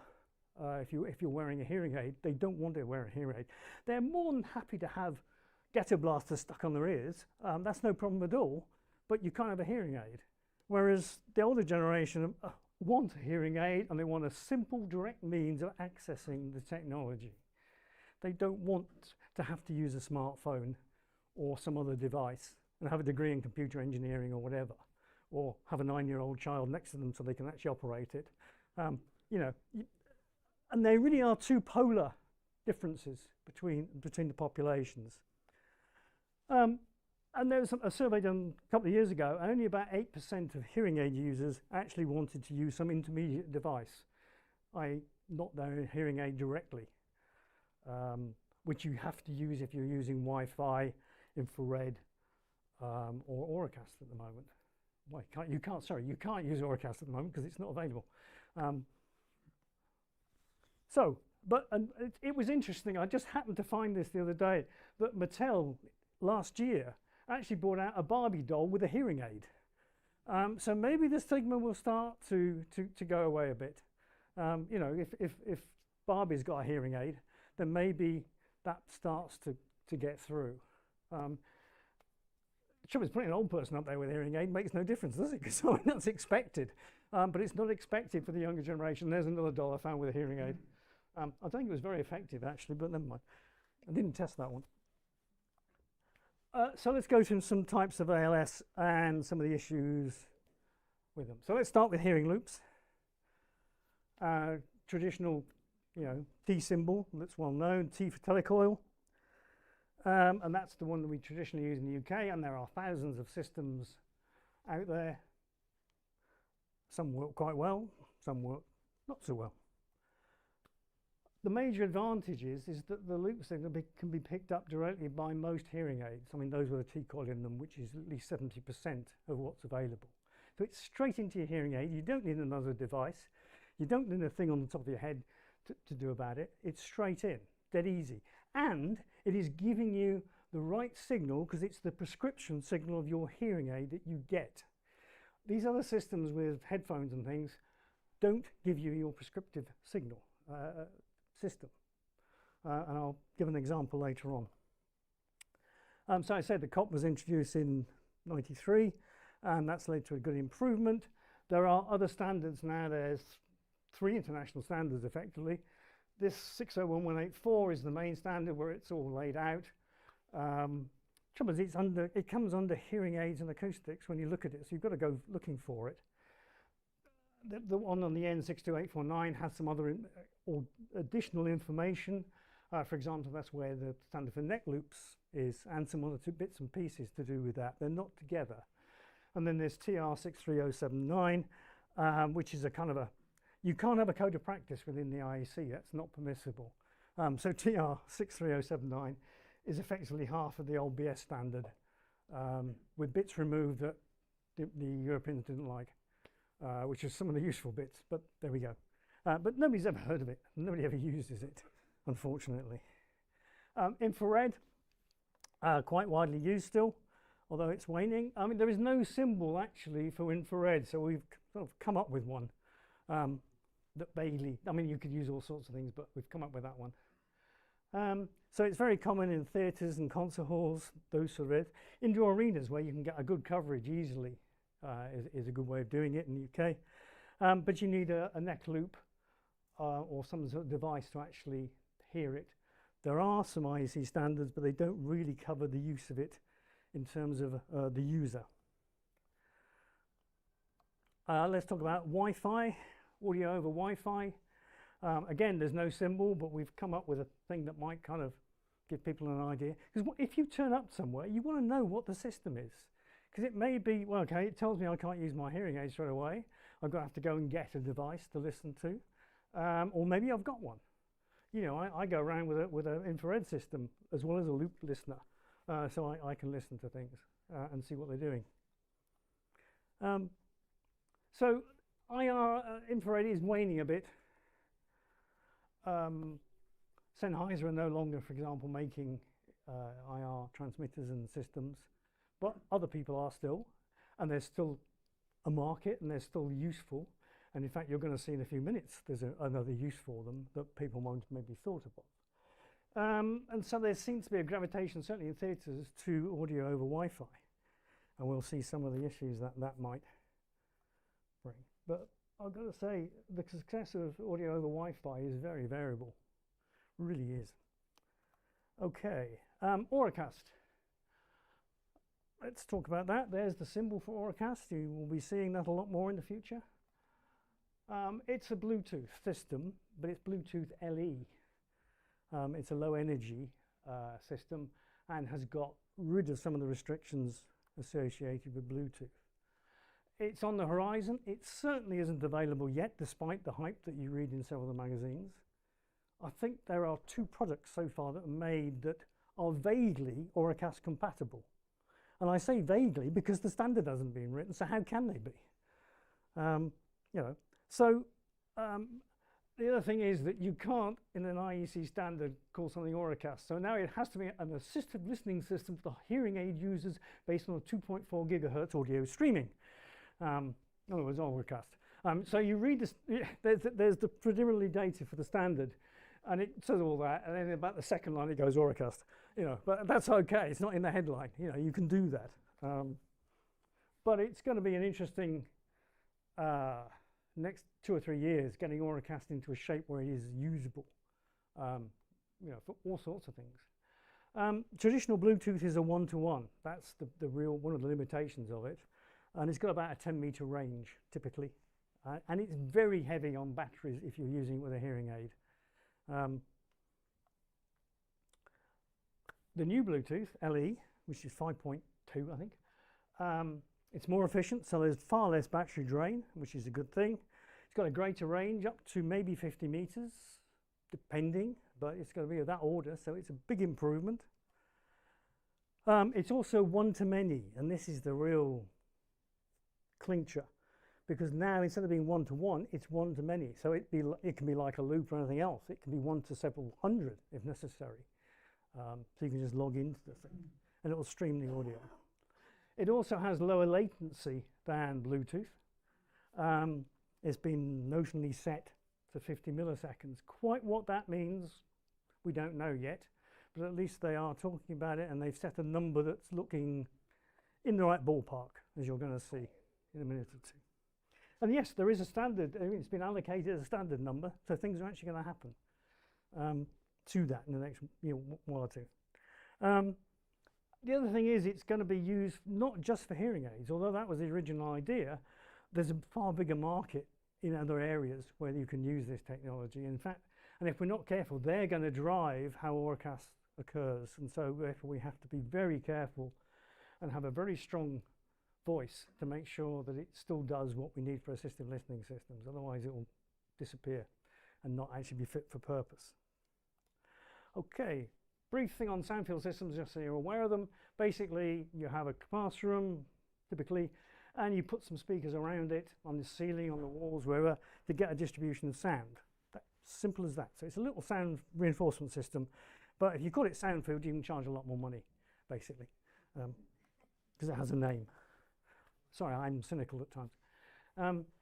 So it's a special type of assistive listening system associated with schools and classrooms in particular. The teacher has a wireless mic, which can be an RF, a normal, typical RF radio mic, or it could be infrared. And a lot of the systems out there actually use infrared for all sorts of reasons. So, while these are around, infrared is still very much available. And the objective is to produce an even sound field throughout the loudspeaker, throughout the room, which it can do. But the trouble is, it's often mistakenly used to overcome poor acoustics because it's an easy retrofit. Bung 4 speakers up, whatever, fine. If the acoustics are bad, all you've done is manage to make it bad everywhere. And in fact, you can make it really bad, but very evenly just bad. So if you believe in democracy, you can have it bad everywhere, and that's the point. And they can work really well, so there's both sides. But just because you put a sound field system in doesn't mean it's going to be effective, as is the case with any assistive listening system. So we need good acoustic. And it basically amplifies the voice of the teacher to overcome signal-to-noise ratio, because classrooms can be a bit noisy, or just to get to the back of the room. A day teaching, teachers' voices do get strained, and they're doing quite a lot of work on that. And you need an STI of at least 0.6. At least. I would like to see it a lot higher, but you've got to be realistic. If it's less than that, there's no point in doing it, frankly. There really isn't. And that's the classroom acoustic standard. So I'd say there are no standards for it. That's my kind of view of what it should be. And everybody wants to argue with me, and then please see me outside, and you will lose. But there are no standards. So that's where we go with that one. So that's enough. The other thing is that, again, there's no symbol for it, so we've come up with a symbol which seems to kind of work quite well for that. And also, you've got an infrared transmitter and also a receiver, obviously, from the microphone, but that can also go straight to the students, so they can wear a neck loop or whatever, a receiver, and get it that way, so it goes directly, so you don't have to worry about the room. Just to give you an idea of how effective some of these systems are or not, these are real intelligibility measurements, not SDI rubbish. I could say that. At 2 meters, we're getting about 90% intelligibility for sentences. That actually isn't that good, but it's okay. Once you go 4 meters away, you're down to sort of 50–55%, which is abysmal. It's only 4 meters. And once you get 8 meters towards the back of a classroom, you're down to sort of 35%, which is worse than abysmal. If you can, I'll let you come up with the adjectives for that. But it's only 8 meters, which is in most classrooms, that's not at all untypical. And this is a really good classroom. It's got an RT of 0.4 seconds. Bloody good. You can't get better. And that's the kind of the situation we're in. This is why we need a decent system. And if you do some other intelligibility testing, these are non-native listeners, children, in this particular case, which makes that point quite nicely. And there you see, it's a slightly different graph, different occasion, but you can see the same trend. You know, if you're in 2 meters, you're okay. If you're at 4 meters, forget it. They're not going to get it. Put a sound field system in, and whoa, everywhere is basically the same because it's trying to do that. In fact, you're worse off at 2 meters, but at least it's 80% everywhere. So it actually is quite effective. We would like to see it better than that, but at least everywhere, the back of the room or wherever you are, you get a similar system. And this is acoustic, not via whatever system. So let's have a look at the effect of noise on speech. I mentioned it was one of the worst things to do. I'm sure we've all sort of seen information points and help points in noisy situations. And by having your hearing aid and getting straight into your hearing aid, you can bypass the ambient noise of the station, airport, or whatever. And this is a really nice example of that. This is a trace in real time. This is, if you were to listen to, this is actually a PA announcement in an airport. And it's all nice and fuzzy because that's all noise on top of the announcement. And if you listen to that, you can get about 1 or 2 words out of that. It really is quite appallingly bad. That is exactly the same signal now heard through a loop system with a microphone straight with a PA mic. So that's a feed straight from the PA mic into a loop system. And you can see, now you can see every detail, you can get every phoneme, you can get every syllable without any problem. And the improvement is something like less than 5% intelligibility there, and you're up to over 90% intelligibility via assistive listening system. It doesn't really matter which system it is, as long as it's a good one. That just happens to be a loop. But that just goes to show the effectiveness of these systems if they're done properly. The biggest problem in a lot of these systems is the microphone. It's the weakest link in the chain, and people still don't seem to get it. You know, it seems to be, oh, we'll put a microphone in the room, doesn't matter where, and it'll pick it up, it'll be wonderful. No. So let's have a quick look at that. Again, microphones have got a typical pickup distance for assistive listening of a maximum 2 meters. If you're further than 2 meters, all bets are off. You know, it's not worth doing in most rooms. So I can't talk and drink, that's quite interesting. You'd thought after a lifetime of doing it, I'd realise that. Meeting rooms, typically 0.5 to a metre. The microphone has to be within that distance. If it's further than that, ain't going to work. Just hear up too much room reverberation and noise. Cine mics, again, have to be in 2 meters. So if you put a cine mic at the back of this room, which is I've seen in classrooms, it's not going to work. It can't do. Even with a good acoustic environment. You can now get beam steered microphones. Various manufacturers make them, and they can be really good. I've listened and tested a couple, and was really very nicely surprised at what they can do. And you can extend maybe the distance to 4, maybe even 5 meters in a room like this. But they're bloody expensive. You know, you're 2 to 4 grand for a microphone. You know, so it's not going to be in everybody's system, but can be very effective. Gun mics are used a lot in theatres for picking up the sound. To a greater or lesser extent, we will see. That's just a quick diagram. Came up with this years ago, just showing if you use a more directional microphone, you can get further away. But you can't get more than 2 meters anyway, so actually, it doesn't make a huge difference. But cardio mics are generally better than omnis for that. And I'm going to skip that. So let's have a look at some real systems. This is a gun microphone. It's difficult to see, but it's actually a reasonable sized gun mic. That is picking up from a lighting bridge the sound of the stage in a theatre. Except it isn't, because it's actually pointed towards the back of the room, away from the stage. And that's why the system wasn't working very well, because that's where it was, and nobody realised. I mean, 5 minutes you go in and you find out what the issue is. Point the bloody microphone at the stage, you know, at the people. You know, it's like I used to say, point the loudspeaker at the people. Now it's point the microphone at the people. You know, I mean, it's a really simple rule. It really is. It's dead simple, and keep it within a reasonable distance. If you're doing a meeting room these days, architects love hard surfaces like glazing. You can see here you've got glazing on both sides. You've got a hard ceiling. You can see by the reflections on it.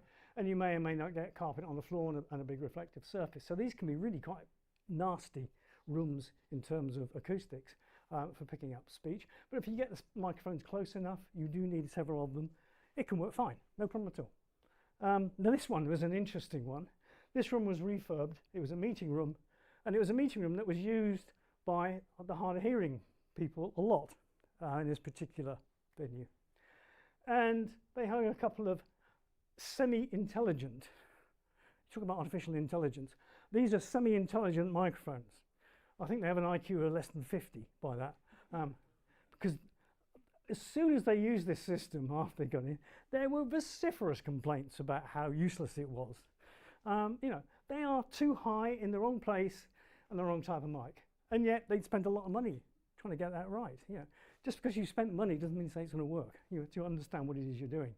This is a microphone on the front of a balcony in a nice traditional theatre, beautiful place, but it's 15 metres from the stage, front, let alone for the back, and useless. This was a gun mic, really nice gun mic, very expensive gun microphone, love it. Stuck right at the back of the room, and this is, you can see, it's a reflective, reverberant space. You couldn't understand a ruddy word. You know, I couldn't, let alone somebody trying to listen through a assistive listening system. And then you get this case. Here are two gun microphones on the side balconies aimed at the stage. Fantastic pickup, absolutely amazing sound. But then you'd expect it in that particular venue because the head of sound went round and listened, and they played different places of microphones to make it the best pickup. And that's, you know, having said that, that's where I wanted someone to put them in the first place. But at least, you know, they actually tried. So it can be done, you know, with a thought. It's also useful sometimes to roll off the low frequency response of the mic. Stops picking up traffic noise in particular next to some rooms. Again, you don't notice it maybe when you're sitting there, but my gosh, if you've listened to that over an assistive listening system, it's really offensive at times and needs to be done. Taking the output of the ALS from a sound system can be fun. The nice thing, if you've got a sound system, the chances are you've got a microphone close to whoever's talking. You know, it has to make it work. So actually, it's a good place to actually do that. But there are a few rules and things you need to do. You need to make sure that there's a dedicated output for the assistive listening system, like an aux send. And once the correct level's been set, it doesn't get adjusted. And then the AGC in the ALS should maintain the level, assuming that the ALS actually has an AGC. And the chances are it won't, unless it's a loop, which it will. So, you know, you see levels, and people have, oh, I've turned down the fader, I've done something. No signal to the loop or the assistive listening system. You've got to know about it. So the other thing is, it's sometimes difficult to actually get a feed from the mixer or from a good source. So some people have taken the feed from a loudspeaker line. This is really not a good idea, because there's going to be maybe EQ on that speaker line and maybe even some delay. That's more rare, but certainly EQ on a line. So you end up with the actual response going into the assistive listening system looking like that, because that's the EQ that was applied to the loudspeaker system. That's really typical for a distributed loudspeaker system. So we've got this great big suck out. I don't mind about the boost up there, that's fine. So not a good idea, but now let's try this one. Again, that's a real measurement of the output of the signal going to the loudspeakers, if you like, if that's where you'd pick up. Totally reasonable to sort the loudspeakers out in the room, totally reasonable. Makes it really work. But you don't want to have that going through your assistive listening system. You know, you want a nice, flat, even response. Roll off the bottom end if you want. Yeah, just think.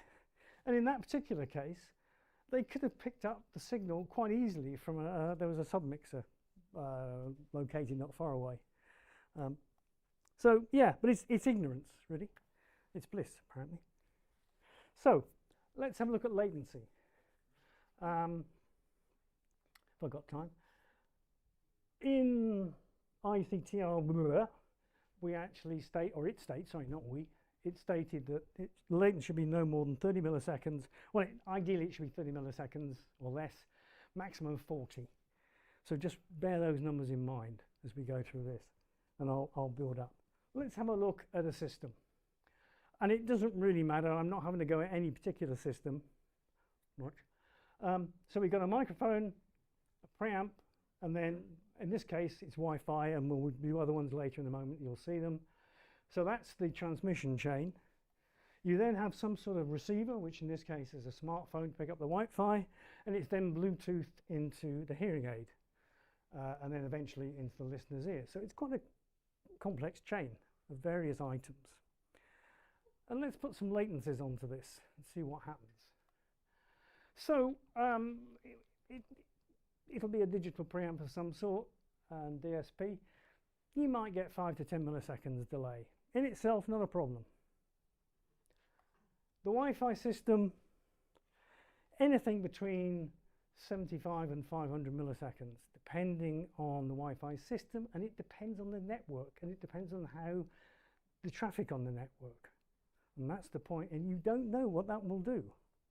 Nobody can know. So if you test this thing late at night, there's no traffic on the network, it works a treat. Now do it during normal working hours, and you can have 500 milliseconds easily on delay on the network.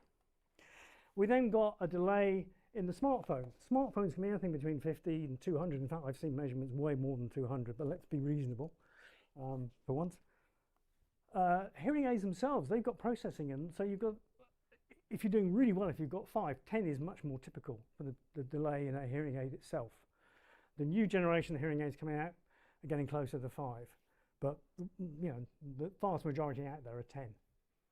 And the thing is, these are all cumulative, they all add up. And so at the end of the chain, you've got something between 135 and 500 milliseconds on that chain. So forget the thing that says, oh, our system's 50 milliseconds. Oh, no, it isn't. It cannot possibly be once you actually put it into a system. And you have to think of the end to end, because that's what the listener is listening to. I don't care what your oscilloscope says or your analyzer, be it NTI or whoever's. It's the ear and it's the listener that actually is the important part. So you've got to get this right. And I've never seen these figures published anywhere else. Surprisingly not by the manufacturers. There's a surprise. So let's have a look at another system. This time we're going to use a receiver and a neck loop. And so that's the same delay.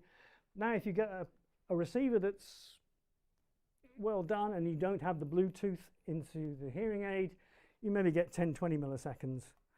You've still got the hearing aid delay and latency, so you're now into 95 milliseconds at the best you can do. That's way too much. That's 3 times what the recommendation is. And actually unusable. I mean, it was really interesting when we came in. I was listening, this is infrared. I mean, it doesn't really matter what it is. The delay and the latency on this is unlistenable to almost. You can listen to it, but it's bloody annoying. It's well over 100 milliseconds. I've never seen an infrared system with 100 milliseconds on it before. So it just depends on the processing. And again, I'm not having to go at any particular manufacturer or any particular system, but it can happen. That's what I'm saying. And it's, you know, when as a hearing impaired person, you're struggling for every decibel to get. And you are struggling for every decibel. To start, I was going to say buggering it up, I'll be more polite. To start screwing it up by having this due to ignorance really is quite appalling. So you put a radio mic into the system. Oh, let's see what that does. Because it's the same system. Okay, well, radio mics, maybe they're going to be digital these days, so maybe 5 to 20. Some of the microphones are out there at the moment with 20 milliseconds latency in them. So you go through the sums again, and you end up with 140 odd milliseconds. That is not a viable ALS. It really isn't. Oh, let's look at Auracast, the saviour.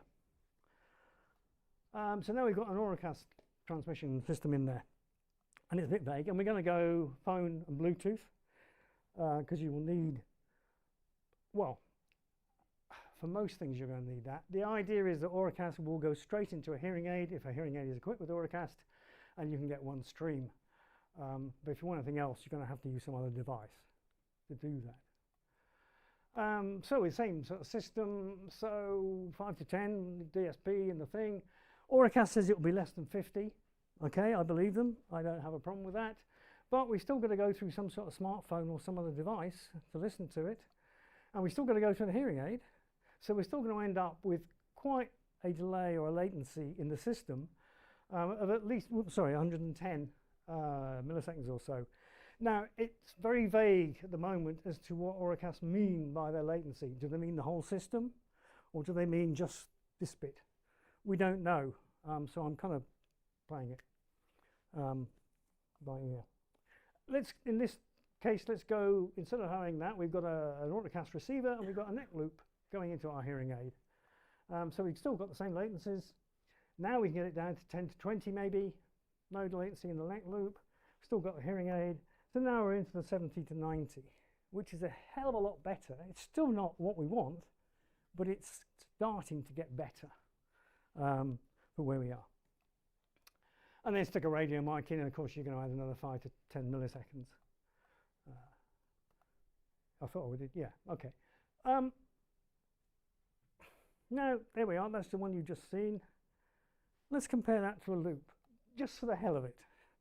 And I'm not pushing loops, I'm not pushing any technology, I'm just making comparisons so that people are aware, because this information is not out there. So let's take a thing. Let's have a digital loop amplifier, so 5 to 10 milliseconds. Let's give it some latency, not unreasonable. Another 5 there. I'm being very, very generous. There's nothing in the AFILs. We've still got 5 to 10 in there. So now we're somewhere between 15 and 25 milliseconds latency. Fine, well under our 30. Totally doable, you know, quite logical. Why are we going from that to this? You know, well, because we can do all sorts of things. We can do multi-streaming, we can do stereo, we can do them. Great. All you want is a decent signal going to your hearing aid at the end of the day. Yeah, if we can improve it and do other things to it in course, absolutely. Let's go for it. But, you know, don't give up what you've already got that works just for the sake of technology. There's a thing saying, oh, well, you can use hearing phones and... Hearing phones? That's a good one. I've just been, and you thing there, hearing phones. I like that idea. Somebody remind me afterwards, I'll patent it. So we've got headphones and earbuds or whatever. Those are great for the younger generation rather than a hearing aid. The point is that the hearing aid has got the hard of hearing person's prescription in it. And it maybe has 30, 40, 50 dB of gain in it, frequency dependent gain. You can't do that with an iPhone and earbuds and hearing phones. There's a kind of typical requirement, that's a theoretical one. There's a real measurement of a real hearing aid, and look at the gain, it's nearly 30 dB in that. You cannot do that with a smartphone. Let me repeat that, you cannot do that with a smartphone. Only a hearing aid can do that. And that is what the person needs. You know, don't give them a nice thing because it looks nice. Give them something that actually does the job. It's not unrealistic. Okay, so people can start bringing their own devices, certainly if, you know, the various things.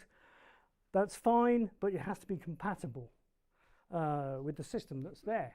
But you probably won't know until you've actually tried it, and that's one of the biggest problems. So if you bring your own smart device, then you've got to connect it up. Actually, that one may not connect up, but you get the point. So, and also you need competent support to help you. So every theatre that uses this or every other system is going to have somebody on the staff who really understands how to use it and how to connect up iPhones or various types of smartphones to their system. I don't think that's going to happen, but it needs to, because otherwise it ain't going to work. I'm going to whiz past that. Basically, every ALS needs automatic gain control, and it should do something like that, and it's all set out in the standards. End of story. Most of them don't do it, and that's the point. Okay, so, oh, ignorance is bliss. Indeed it is, but it's an impediment to harder hearing. So only hearing loops at the moment have got any standards worth their salt to actually do it. The rest is the Wild West. There's no standards, there's no requirements for any of these other systems. They can do what they like. They can have latencies of 500 milliseconds, and some of them do. That particular one was ripped out within a week because it was useless. And we want to try and avoid that happening. And it's just ignorance. On both the user or the buyer and even the seller. You know, it's both. So let's have a look at the benefits. Let's not do that one. I think this is the nice one. These are 6 situations that have got it happened to be a hearing loop, but it can be any system, it doesn't matter, installed. And this is the intelligibility that was achieved via hearing aid microphone. So these are real word scores done. So this is real stuff, all right? And you can see in these 3, they're okay. These 3, I mean 0%, 2.6% intelligibility. I mean, you know, 2 words in 100 you vaguely understood. Now, in fact, that's reverberant and that was noise. So we've got 2 cases each for that. Now what happens if you have an effective assistive listening system? Wow! Now we can get 80–90% intelligibility by having the microphone close to the person talking, not picking up the noise, but actually doing the decent job. That is a phenomenal improvement. And that's what you need. You know, in fact, it's interesting that in this case it actually got slightly worse, but that's choice of microphone and bad microphone things. But the rest of them picked up quite nicely. Huge improvements. So it's there, it's doable. You know, we know about it. The thing is, when people turn up, they need to know there's an assistive listening system at the venue, but they need to know what type it is, so they can know what to expect. Not unreasonable. And they also need to know if it's working or not. How many, you know, I literally, the reason I go round with a thing and I go to the theatre is I take the thing to see if the system's working or not. And how good it is or how bad it is. And sometimes I'm really pleasantly surprised, and other times, you know, what do you expect? It's a assistive listening system. So we need to know if it's working or not. That means having a testing regime or some sort of signage to do that. So we've got a lot of education to get through and do this. For example, you know, a venue on their website should tell you what system they've got. Very easy to do, but very, very few do it. You know, I don't know what it is in the UK, but the hearing impaired don't want to make a fuss. I mean, we don't want to make a fuss anyway, but they're even less inclined to make a fuss or actually get action. And yet they need to. Because to be fair, if you don't tell people, they don't know. Ignorance is bliss, you know. So let's have a look at some of the types. How can it be accessed? In other words, which devices can you use? Can you use my smartphone? Can I use my hearing aid directly? Do I need some sort of receiver? What equipment can I borrow from the theatre or the venue or whatever? You know, do you have receivers, etc.? Where do I get it from? I mean, that's such a basic question, but I've seen people wandering around venues trying to find out where to pick up their receiver from. Is there a system to show that it's actually working? So once you've got it and you've coupled it into your hearing aid or whatever you're doing, does it actually work? Oh, no, you have to go into the auditorium and do that. Yeah, but it's not on yet because it only starts when the show starts. Oh, so you're in the middle of a row and you don't know if your hearing aids, your assistive listening system is working, and you've got to make up the decision, do I now try and get, you know, start up and disturb the rest of the row? Will I try and get this fixed? Who do I go and talk to? Come on, this is not a service that we should be doing. We also need to know, is everywhere covered? Because in fact, often cases, not everywhere is covered. Only certain areas end up being covered for various good reasons. You know, I mean, I can remember I did a place that the stalls were covered because to do to the balconies was incredibly complicated and very expensive. And when you looked at it and go, okay, look, we've done, you know, 800 seats in the stalls. That's not unreasonable. To do these other ones, we just tell you that's where it is. So we should have information so before you go you can find out what goes on and then who to contact. I mean, these are really basic. things, but nobody does it, and they should. You can get signs that illuminate when, this in particular case for a loop, when it's on and working. Doesn't mean to say it's working well and it's intelligible, but it says it actually isn't on and working. I would rather you bought a loop lister and walked around and actually checked the thing was there and had a regime for doing that and people know it. But in fact, it is in one of these standards that you should have a permanent monitor. It's hidden away in the small print, I have to say, but it's there. Matching of levels, this is going to be an interesting and confusing area, I predict. The point is with a hearing aid, you set them up, and the standard for a hearing aid is 70 dB SPL. It doesn't really matter in speech, and that is where you actually, that's the reference level. So if you're doing a telecoil in a hearing aid, you set it up with 70 dB going in, or you set it up with a magnetic field of 100 milliamps that produces 70 dB. They're the equivalent. So the two are the same. So when you switch from your normal hearing aid to your T-coil, the level doesn't change. They have to be balanced, and that's the point of doing that. Don't do that one. Auracast started off at minus 25 dB. They're now talking about minus 35 because of other applications they can see where they might want to do that. Okay, that's no problem as long as you just set that up. That's not a problem. But we've got to now, most systems, you take the average level and then you put some headroom on and see what's going on. Loops look at the maximum level and then work backwards, which is a very strange way of doing things. Somebody once tried to explain to me why you do that, and I never really got it, and they didn't get it either. There's probably good reasons. And if you look at this, there is a graph of 30 seconds worth of real speech with some gaps and pauses. I just happen to have set it up at 70 dB to make life interesting and easier. And that is, if you like, on the right-hand side is the 100 milliamp thing. There is the 0 dB that you set up for hearing loops. Except the idea is you shouldn't set it up to that. That will be the occasional peak level. Most people actually want to make sure it's getting at 0 dB, so they turn it up. I have measured lots of samples of speech, and I have never yet got one that ever got, once it was set at 70 dB, up to the reference level. 2 or 3 dB, yeah, but that's a hell of a lot. Whatever. But anyway, it gives you an idea of where we go with the thing. But why aren't we just using the 70 dB? Because that's what we're going to have to do with Auracast when it comes out. We're going to be looking at a long-term level. Okay, so we can have lots of standards and lots of technical guidance for loops, intelligibility. We should have 0.7 STI as a minimum for an ALS. Latency should be less than 40. I'm going to bypass the noise because that's not really understood.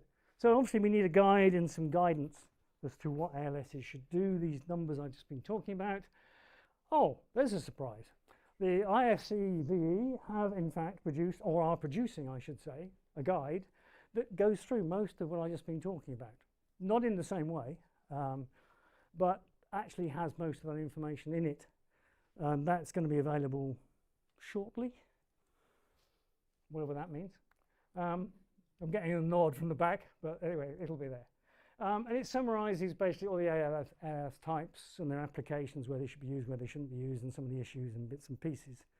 And there's a big chunk on microphones and how not to use them. There's also a table of applications and use for the thing. But we also need a code of practice, not just a guide. And so to do that is quite complex. And so over the last 6-8 months, there's been a team of some industry experts putting together a code of practice for all assistive listening systems. It's technology agnostic. It doesn't matter which technology it is because we're just using the science behind it. This in due course will be distributed by ISVE, I hope. And in fact, it will look remarkably like that. It's still being written. It's going under a very rigorous peer review process at the moment, which is taking quite a long time. And it keeps on being added to almost every day. It's 55 pages at the moment, and it's going to get bigger. So it's quite a read, I mean, it's a good bedtime reading. for getting to sleep. But anyway, it will be available hopefully by the end of the year, if not first thing next year, depending how it goes. But the thing is, we need an authoritative standard. We need something from BSI or IEC to actually have any clout. And I've spent the last year trying to convince IEC that they need a standard on this. IEC it's like a mountain, you know, moving it very slowly, or like a glacier, maybe might be more appropriate. It does move, but slowly. Eventually, we've got somewhere. And in September, I got the go-ahead to actually start producing the code of practice and a standard for assistive listening systems that will become an IEC document. It's going to take quite a while. It's going to take 2 to 3 years to do that. I'm hoping it'll be closer to 2 than 3, but it has to go through a complex process. It has to be voted on by every country that's involved with the IEC at least 3 stages, and they take 3 months per stage. So then there's a year gone, you know. So yeah, it's going to be a hard slug, but hopefully we'll get there. I'm finishing up. Right, the future. Will Auracast take over from loops with things? In the long term, I think it probably will. It's got the potential. It's got some rather nice features in it as well, which will augment assistive listening systems, as long as it's implemented correctly. And that's where we've got to make sure that that happens. But loops are going to be around for at least 10 years. No question about that. In fact, for a while, well, I'll say there are no Auracast systems. It's going to be years before you start actually installing them and having equipment available to do that. So for the next few years, there's no obsession. I was asked 2 weeks ago by a church what they should do, and I'm going to put a loop in. There's absolutely no problem with doing that at all. That's the best thing you can do. And we can have, Auracast can be added to a loop so that the two can transition. I'm not sure if you call it a bloop, but whatever, whatever it might be. As long as it's not a blooper, that's the main thing. And then you can also use a neck loop with an Auracast. So if a place goes to Auracast, you can still use a hearing aid. So there's no obsolescence built in. So it should be good. It's going to take years to figure out some of the applications and implications for Auracast to make them work properly. But the point is, imagine you're walking in a shopping mall or somewhere, you get the emergency broadcast straight to your hearing aid or whatever. What you don't want is the bloody adverts going straight to your hearing aid, but that's a whole different issue. But let's get the emergency announcements straight into your hearing aid. And in fact, there's provision in BS 5839, the latest version, and in 7827, which came now 4 years ago now, it's already in there that there is provision for that. I must have had a crystal ball at the time. But I asked the question, should we not be thinking more about the users and their requirements rather than the technology? Just because we can do something doesn't mean to say we should, you know, unless there's a really good reason for doing it for the end user. At the end of the day, you know, the assistive listening user just wants to be able to hear an intelligible sound easily. That's all they need, you know. We don't need stereo for that. But it'd be nice to have some other things. And again, I think, you know, why is it that the hard of hearing, only 22% of them being told about loops and other accessories that they could use with their hearing aids? You know, they really are getting a bad deal. And I say few people understand that they only work over 2 meters or so, and that you only you'll partially get hearing restored, and it really is partial. There's also a widespread impression that assistive listening system and loops in particular, because they're more popular, don't work and they're generally not fit for purpose. The thing came out last minute. But if you read the hype, Auracast is magically going to fix that. You just wave your magic Auracast wand and everything will be fine.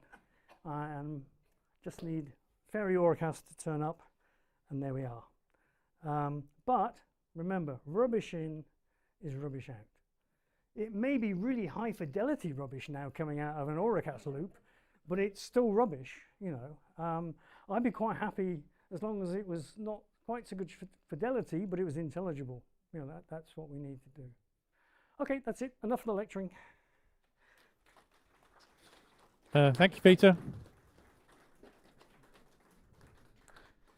Thanks very much, Peter. Yeah, I think we can all easily agree that if you actually haven't got your microphone placement considered, then whatever technology you use to move it to the hearing device is totally pointless.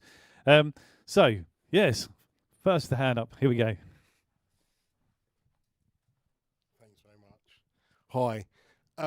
Can I start off with an unknown quantity, Peter, that you haven't explored in your presentation? And this is going back to the ignorance is bliss. Just going back to the different technologies used, wireless technologies, which all make use of electromagnetic radiation, right? Loop system, inductance, infrared, obviously the infrared spectrum, and then we have all the wireless technologies out there that make use of the wireless spectrum. What I want to talk about is something called RF saturation, because all these different technologies, whether they're Bluetooth or Wi-Fi, all use the 2.4 gigahertz band. Now that band isn't a massive band, and there's a lot of congestion in that band. If you just take just an average meeting room, you know, you've got wireless sharing, you've got CCTV, you've got intruder alarm systems, you've got people there bring your own devices. There's a lot of 2.4 gig saturation in that room. I did a presentation several years ago for Roz where we were looking at the difference between infrared and 2.4 gig systems. There just hasn't been enough research done within the RF saturation field when looking at all these Bluetooth systems. And it's okay if you're transmitting data because you can afford to drop a packet here and there. If it's audio, you absolutely cannot afford to drop a word. So I think when you're looking at Bluetooth systems, I think you have to think about this issue with RF saturation. And I think this needs to be part of those standards as well. I think there are a lot of people probably in this room that are very ignorant about RF and how the 2.4 gig band works. I think it's something that all these audio over Bluetooth systems, audio over Wi-Fi systems really need to take into account when they're thinking about, you know, developing their technologies. Absolutely, I couldn't agree more. I mean, okay, you can say that Bluetooth LE will frequency hop and do things, but there is still the overall saturation, and it's all within that band, as you say. And again, you might test a venue when it's nice and quiet. You know, what's it like under real RF conditions? That's right. And remember, 2.4 gig is the same frequency that you use to cook your food in a microwave. So when you've got bags of water in the room, the more people that are in the room, the more that radio energy is going to get absorbed, right? But I absolutely feel very strongly that this should be considered within the standards, and research should go in. Absolutely. When that standard is and it's the same frequency as the cat flap as well. You know, yeah, so, absolutely. Get that, you know.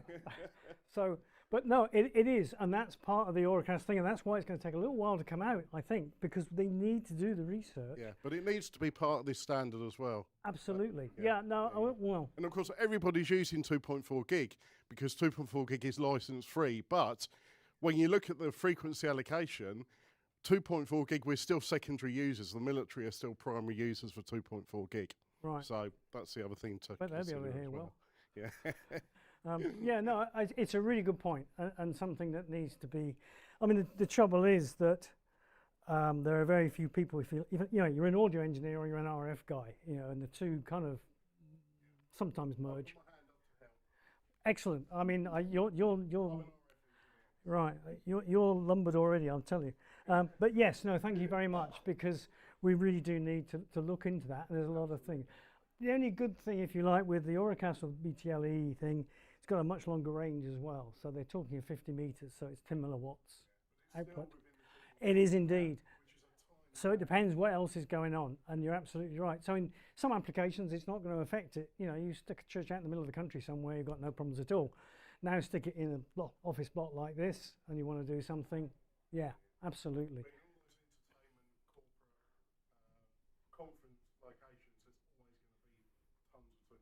Yeah, absolutely. No, good point. Anything else from the room? We did have a comment from on. Okay. We did have one online comment from actually from John Woodgate. That's a surprise. Just actually really pointing out that 2 hearing aids is a considerable improvement on 1, and you can get that within the NHS guidelines. But That's true, and then they can start talking to each other again, which is an advantage of Bluetooth LE. So then you can actually start to get true binaural hearing rather than some weird thing. So yeah, no, I mean I'm not saying there are some advantages. Absolutely, there are, and that's a really good point. So I think if those can get starting to be used, then that would be really useful. But yeah, absolutely. okay, anything? Oh, Gordon wants to go last. Anything else before we pass the microphone to Gordon? No? Okay, in which case, Gordon? I'm only short and sweet. You have just been told right at the beginning that ignorance is bliss. And boy, have I been on the receiving end of that. And so now, as from today, knowledge brings responsibility. Every one of you are going to feel guilty if you don't get it right. Sadly, I just had to listen to the infrared. The latency blew me out the water. But it was so-called tested. It's okay. But it wasn't. So you all know about it now. Knowledge brings responsibility. Well done, Peter. Congratulations. Thanks very much, everybody. We're going to take a short break for... what, Roz, are we taking a short break now? Coming straight back, or do we have... take a short break, come straight back. Yep. 5 minutes, next presentation, comfort break, cup of coffee, etc., etc.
How are we doing, everybody? More for the room. Come on, Tom.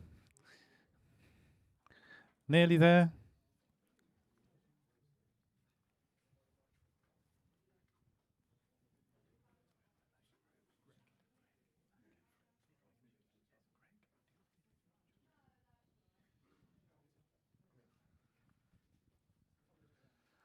Okay, are we all suitably reassembled? Do we have everybody? Sarah, have you managed to twist everyone's arms into getting back into their seats? Well done.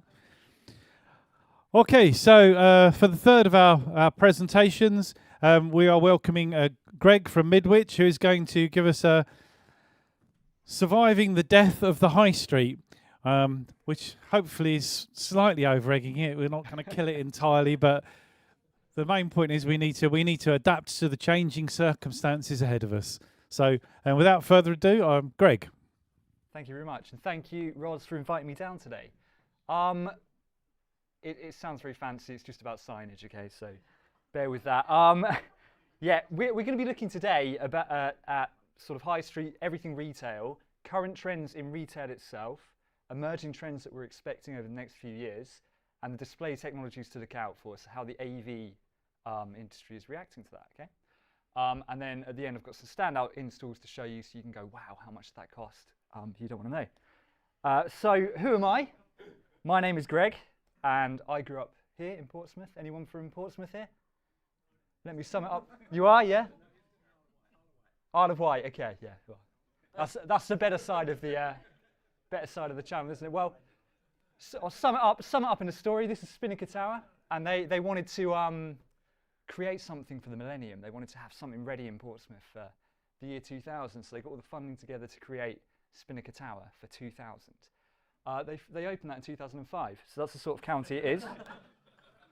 So I left. I thought, okay, Hampshire's not the place for me. I'll go to London. I went to the University of Westminster. Any alumni here? I would keep that quiet as well. If I was asked, I would lie. And after that, I moved to Brazil for a number of years. And this is Marseille. Look at this beautiful city. I lived there. And I sat one day on a beach, sun radiating down on me, caipirinha in hand, got these beautiful people, this pretty accent around me, and I thought, this is not the life for me. Take me to Norfolk. And that's where I live now. I work at a company called Midwich. Okay, we've got a few people in from Midwich as well. Good to see you. Yeah, we're based in Norfolk. We're an AV distributor. We have got, well, everything you'd ever want. We've got LG, Philips, Samsung, and of course we've got Shure. So thank you to Shure for having us today. So I thought we'd start off with a quick history to set the scene of retail. If, you know, for nothing else, at least you're going to win your next pub quiz after this, okay?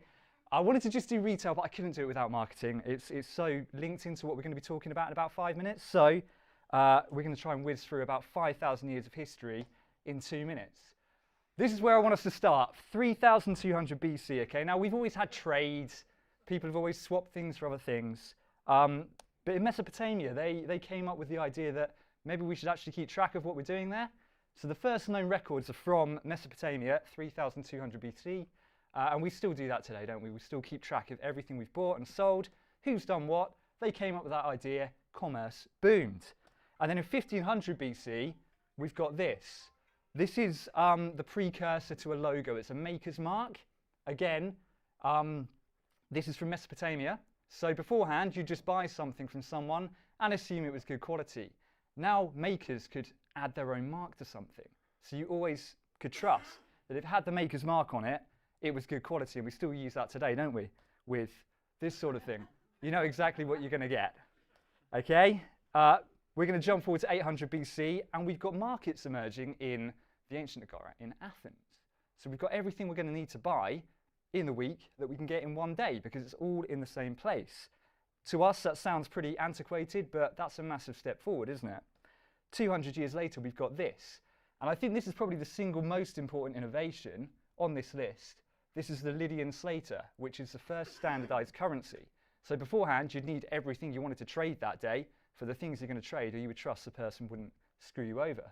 Well, now we can agree what something is worth, and we've got a standardized currency, and it took off, of course. Moving on to 200 BC, we've got the abacus, helping with accounting. People are becoming more accurate with their accounts. And then in my very, very one-sided view of history, we're going to jump forward about 1500 years to the printing press. Suddenly we can get messaging out to the world much, much more quickly than we could before.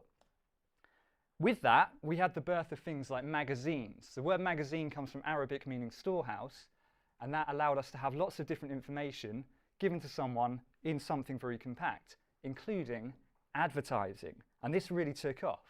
We've got billboards in the 1850s. Now, you're not just getting advertising in your printed media, but in your day-to-day life.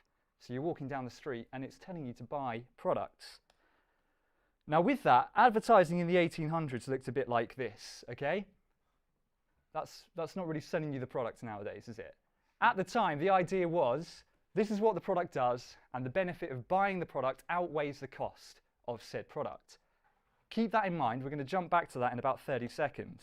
The next thing that happened in 1883 is this. It's called Ritty's Incorruptible Cashier. It's the first time, yeah, it's a great name, isn't it? It's the first time that we had sort of automatic tills. What I like about this is it had a little bell on it, and we still use the language that this created, which is I'm going to ring you up. That comes from this, because when you'd finish it, it would ring a bell. And in the 1890s, we have the first department stores showing up. We've got Selfridges here at the turn of the 20th century. We've got everything you need in one building now, not just in one market, and we're changing retail from something which is a necessity to a form of entertainment. You go there for the day, don't you? Well, maybe not anymore, but it used to be the way. Okay. In 1922, we have the very first radio advert. It was AT&T. For those of you that don't speak American, that's like BT here, okay? The American version of telecoms. And they paid $100 for a 10-minute spot on a radio show. That's 1922, okay? 8 years later, in 1930, 90% of all radio stations had adverts. So they could see what was going on. They could see that it was worth investing in that. So this is how advertising changed. Now remember, we just looked at the soap advert. It told you what you were buying, and that's all it did. Do we know who this man is? Freud. It's Freud. Sigmund Freud, psychoanalyst, and he was very interested in the subconscious. He had a nephew. Does anyone know what this man is called? He's called Edward Bernays. He was Freud's nephew. He was into marketing, and he wanted to use his uncle's ideas to try to sell things to people. So rather than selling it directly, saying you're buying this product because of this, he was trying to sell you a lifestyle. He tried to sell you, well, he was trying to sell things for your subconscious rather than your logical mind. So a couple of campaigns that he came up with, he started women smoking. So, you know, he's a great guy, really, isn't he? But because it was a masculine thing before, and he, I think the phrase he used was some sticks of liberation or something. He was like, okay, if you smoke, you're going to be an independent woman. He also helped the CIA overthrow the Guatemalan president. So again, he's doing great things there. And he turned this into America's signature breakfast. He turned it into bacon and eggs. So that's Edward Bernays. And if you are, I think it's fascinating. There's a great documentary called The Century of the Self, if you're interested in this. It's only 3 hours long, so I'll check that out, okay? So he had these ideas, and they caught on very quickly. This is what advertising looked like in the 1800s. Tells you what you're buying, okay? You're buying soap. He changed it to this. No longer are you just buying soap, you're buying sexual desire. He changed soap across the board. We've got pairs. It's telling you what you're doing. And again, it's now changed to something you can have, something you can be, selling you a lifestyle, okay? Bear that in mind, because we still have that today, don't we? We still have that with Nike, with Apple. It's selling you sort of things that we think are culturally quite good. Just do it. Be proactive. Think different. Be better. Yeah? That still happens. But it's very broad, isn't it? This goes out to everyone. In 1929, we've got the very first supermarket, which was Tesco. And then we've got the first TV advert in 1941, which only cost $8, which is that's a bargain, isn't it? I'd pay for that. Advertising, by the way, again, we're trying to reach as many people as we possibly can well, until recently. So we're looking at one-size-fits-all family-friendly adverts. In 1946, we have 7-Eleven. I know it's very American, but it's a great example of it because, do you know why it's called 7-Eleven? Exactly. When it launched, it had these extended hours. So no longer were you restricted to only shop during daytime hours. You go at night, you go early in the morning. It gives you more time to spend money, and people spent more money. And in 1950, we've got the first shopping centre, which is Northgate Shopping Centre here in Seattle. It's taking the idea of the department store and just amplifying it, making it much bigger. It's a full day out now, isn't it, of spending money. In 1958, we've got the first credit card. Doesn't look too high tech, but it's a great idea. It makes things very easy. You can spend money you don't even have on a whim. And then they added the magnetic strip in 1960s, even easier. You don't need to think. You can just swipe it. Think of all the things you tap for now that you don't need. And along with that, we had the electric till first coming up in the 1960s. So no longer did they ring you up, they started to beep you up. In 1974, the very first barcode, which was for Wrigley's Juicy Fruit. And this is the very first thing that was ordered online in 1994, which was a mushroom and pepperoni pizza with extra cheese from Pizza Hut. Well, I wouldn't be surprised. And then 1995, we have the giant that is Amazon launched, and that's it. That's the end of retail. Done, isn't it? Everyone's online. We might as well close up shops. Or is it? Is the rest history? Some very quick figures for you. In 2022, online sales accounted for 26.5% of retail sales. That's way lower than you would expect, right? After the pandemic, everything went online. Everyone is online.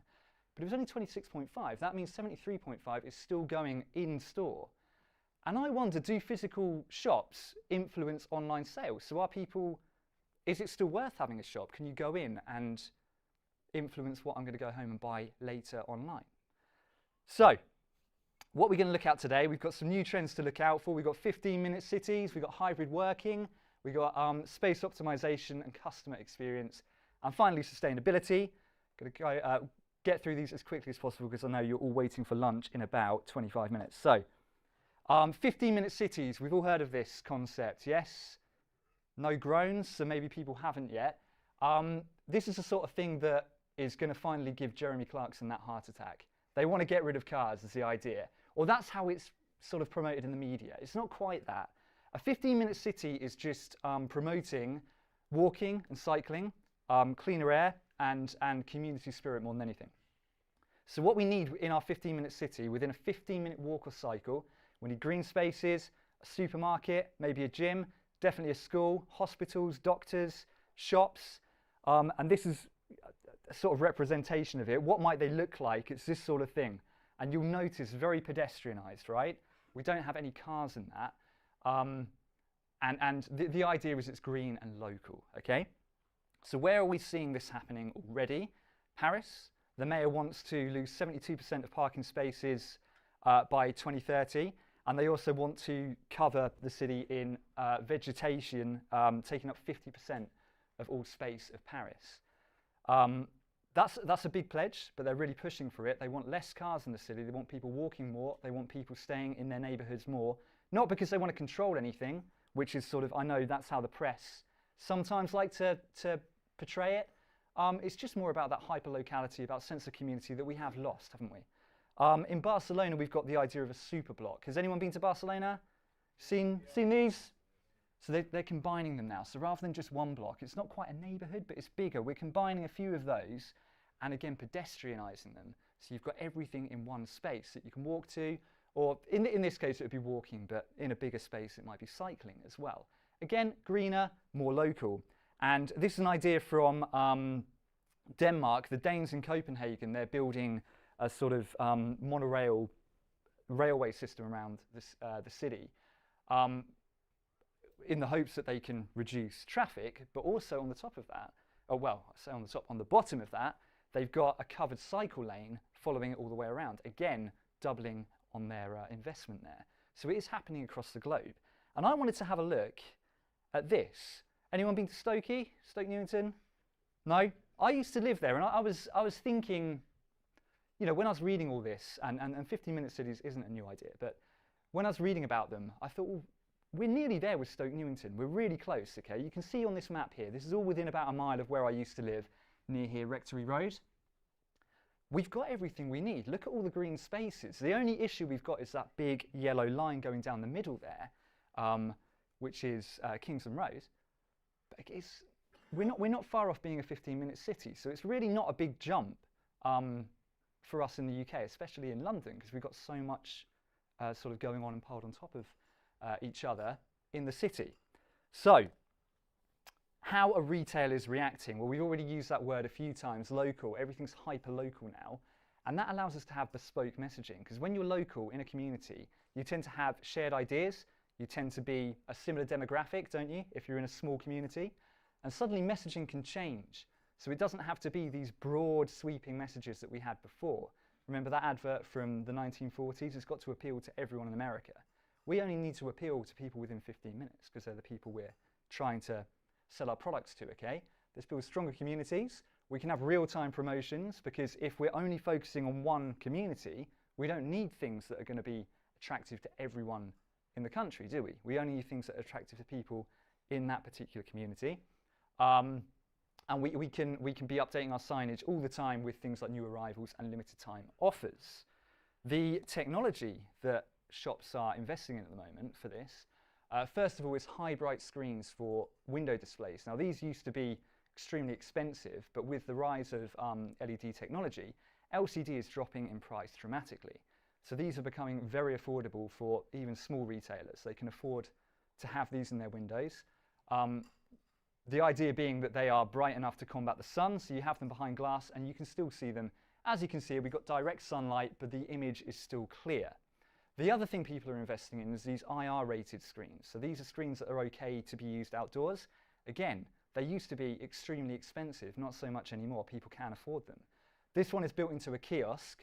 I've used that one because that's local to us where our office is. I was mentioning this to the product manager for Samsung, and he was like, please, can you go to Tesco and get a picture of my product in there? So I did it for him. There you go. But they are sort of weatherproof. The idea is that you can have them running all day, every day. They're not damaged by the elements. And so you can be messaging to people at all times. So the next thing we're going to look at is hybrid working and weekday shopping. People, now that they're working at home, part of the week or maybe full time, they've got their lunch break where they can go out and do things, haven't they? They've got that commute time they used to have in the morning that they've freed up. For some people, that could be hours. So we've got people on the high streets again during the week. It's something to do. It's a form of entertainment, isn't it? And that means we've got a movement away from the reliance on retail parks. So you don't have to go to a retail park and do everything on a Sunday afternoon, do you? You can do it bit by bit during the week. And we don't need online retail as much if we're using it as a form of entertainment during the week. So with this in mind, with people going to shops more, this is sort of the real benefit of online, isn't it, for retailers, that they can track what you're doing. So you know you're on Google, and every website you visit, it pops up with accept cookies, and if you've left your tinfoil hat at home, you're like, go, yes, I'll take it. It's tracking what you do. It knows exactly everything you're clicking on. It thinks it knows who you are. And so you end up with these sort of offers coming through on your email. You get these all day, every day, yeah? If you ever open up the promotions tab in Google Mail, on it, you'll be surprised. You get about 1 million a day. And then we've got this that comes up in search engines. So you've got the sidebars where it's things you've clicked on before. That's not my search history. But it's super easy for them to do it, isn't it? Because they can track everything you're doing on your phone. They can't track your thoughts. So how could we do that in the real world? How could we track you in the real world? And this is some real tinfoil hat stuff now. Geofencing. Anyone heard of this? Yeah? Okay. Especially if you've got an app from a retailer, they can track where you are if you've opted in for GPS settings. Now, there are issues with GDPR, of course, which are being curtailed at the moment. They've got away with it with, you're opting in. Do you know what you're opting into? You're probably being tracked, okay? Geofencing, for those that don't know, they set up an area, a GPS area, or possibly it's linked to Wi-Fi within a radius of your shop, or possibly only within the shop, okay? And that allows them to know that you're near. What Burger King did very cleverly with this, they had a promotion called the Whopper Detour promotion, and every time someone came within, I'm not sure how close it was, but let's say a mile of Burger King, they got a notification pop up on their phone. It said, oh, a Whopper, you can have it for X amount, super cheap. They got 20 times more engagement from that than any other promotion they've ever run, which is ridiculous, isn't it? That's how it works, because they know you're so close, and it's convenient, isn't it? Oh, I can just pop over there, it's come up. This is really taking off. We'll get onto one that I use sort of every day without even thinking in a second. But this is what I think might happen in the coming years, is they can track where you are. We're going into shops more as a form of entertainment now, and we've got signage in shops that are selling things. Again, they're quite broad messages, aren't they? If they know I'm in the shop, and they know sort of what I've done previously on the internet, what I've looked at, what sort of things I'm interested in, and with signage management systems at the moment like Wave, where we can update at the click of a button, it could automatically read that information, have a list of products ready to go, and suddenly the products change on the signage, couldn't it? There's not a lot standing in the way of that happening. It hasn't happened yet, and this is just speculation, but I'm sure this is the sort of thing we're going to see. Because what they want to do is they want to advertise to you, not to the general populace. They want to make a sale, don't they? They want you to feel like they're calling you on the phone. I don't think we're far away from that. And one place that it does happen where I go every day, anyone shop at Sainsbury's? Yeah? Good. Smart Shop, so it's on my phone. It's tracking everything I do. I go in, I log in. The reason I use this as well is because there's always, I don't understand it, there's always a queue for the checkout. So there's always about 100 people queuing there. And no one's using this, so of course I'm going to use that. But it's tracking everything I do. So I walk into the shop and bang, oh, you can have this for this price today. Of course I'm going to buy that. And it works really well, doesn't it? And then I go here, and how do I check out? I scan that, tap my phone, and I'm gone. We've got it happening in McDonald's again. I've talked a lot about McDonald's. We'll be stopping at Liverpool Street on the way home. Again, it's super quick, isn't it? But you log in, don't you? Have you all got the McDonald's app? It sort of forces you to get it. I mean, how good is that app? I was running late to work one day, and I thought I'd try and get away with it by calling my boss and saying, I've hit some traffic, but I'm going past McDonald's. Do you want anything? And he asked the entire company, and I ended up spending about £100 there. But I'm still living off the points. I haven't paid for McDonald's in about a year. That's how they do it, right? So what technology are we seeing here? Obviously with the signage, nothing new. LCD screens are still the dominant screens that people are buying because they're so affordable now. They're so affordable. And LED is taking over. We'll talk about that in a second with a different sort of install.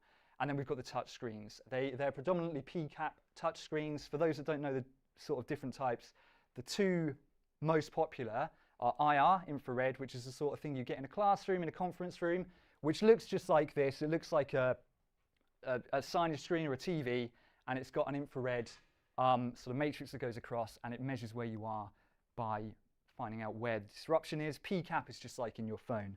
So that feels like paper. Your phone obviously feels like glass, doesn't it? And that's what a PCAP touchscreen does. And just like the LCD screens, they're becoming more and more affordable. So more and more retailers are using them as sort of self-service things. They've had them in Argos for years, haven't they, where you can go through, they got rid of the catalogue. You know, imagine the savings they've made now, because that catalogue, you know, you used to pick up one a week, didn't you? And then, well, yeah, throw it away. Okay, the next thing we're going to look at is customer service and space optimization.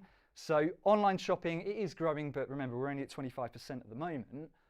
What are we going to do with our shops? If there are shops that have shut down, aren't there? Like Topshop, I know Topshop's gone as well, hasn't it? Over to ASOS, because they don't see the point in having a shop. I disagree. If we can create a unique physical retail experience, that's how we're selling. It's marketing. We want immersive interactive encounters, so not just, you know, touching the screen at the end to check yourself out, but actually intuitive and like clever, fun things that make the retail experience entertaining, because that's what gets people into shops. Memorable experiences links into the first one, and cross-selling through digital signage. That links into what I'm thinking is going to happen with geofencing. I'm there to buy something. They know I want that jumper. Why not put an image of the jumper with the trousers that go with it? Okay? So we've got some, this is where we've got like the cool installs. So first of all, we're getting loads of different sizes of screens coming out. So this is like a 37-inch, but it's 26 by 9, I think. It's a ridiculous ratio, but that's because we can put it anywhere. We can fit it up above there. So you've got signage everywhere in your shop. It's constantly promoting products to you, okay? And then we've got the LED install here at Superdry. Anyone familiar with LED, how it works, sort of the modular system, yeah? So just very quickly, LED literally means the LEDs, you know, the little diodes you get in anything electronic to tell you it's turned on. But we've got thousands and thousands of them in a module. And they come in modules about this size, and you can create sort of any shape as long as it's made out of squares, okay? As long as you've got the processor to do it, you can do what we've got Superdry doing here, which is create an arch around it. This one's from an airport, I can't remember which one, but if you go to Stansted, I think I was at recently, they've got it on loads of the stuff there. They've just got all this signage everywhere, and it makes you want to buy things. And in that sort of environment, you've got nothing else to do, have you? So we've got this sort of thing happening, and then we've got the sort of even more out there technology. So we've got transparent LED here. This is from Oxford Street. This is quite a new install, Footsylum. So you've got signage in the windows. There's still windows, they're still letting light in, but look at how amazing that looks. And that's updating, that's giving new content all the time. The way they do this, it's not too complicated. The LEDs just have a bigger pixel pitch, and they're on a transparent layer when they're installed. So if you got up really close, it wouldn't be truly transparent, but from here it looks great, doesn't it? And then we've got over here OLED. Anyone got an OLED TV? Yeah? Any issues with it? What's the issue? It failed. OLED, yeah. I'm not surprised. OLED is getting better and better and better though. So the biggest issue historically with OLED was screen burn, because it's very susceptible to that. So you still shouldn't have images that are static, and that can be an issue. That can be an issue for signage, can't it? Because often we want to show one image all day. Menu boards, for example, you don't want to change it too much. You can't really have static images, but it's getting much, much better. We're not far away from it being as good as LCD in that respect. Where it is better is it's super thin. So this is the biggest OLED install in the world, I believe, which is in Dubai in their shopping centre above an aquarium. Because it's so thin, it can be bent to any shape, well, within reason. Okay, it's not going to be a cylinder that big, but it can create these amazing effects. It looks amazing as well because the contrast ratio is in effect infinite. There's no bleed between the pixels.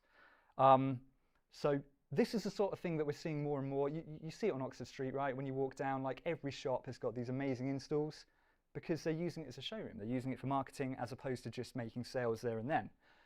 Here's one from the Samsung building in King's Cross. Again, this is LED, and they've used enough panels to create this sort of curved effect. And if we're looking for something a little more cost effective, we're still seeing projection being used in retail. This is from Gymshark in Oxford Street. So we've got a projector there. It's old technology, isn't it, projection, but it's still used. It's still used because it's so cost effective. So the technology we've seen there, in projection, cost effective, we know how it works, and it's scalable as well. So if you need a huge amount of imaging, you can still use a projector, and it's going to be much more affordable than LED or OLED. But of course, it can't be used in things like direct sunlight. Modular LED, which is the one we talked about, where we can create shapes out of the tiles.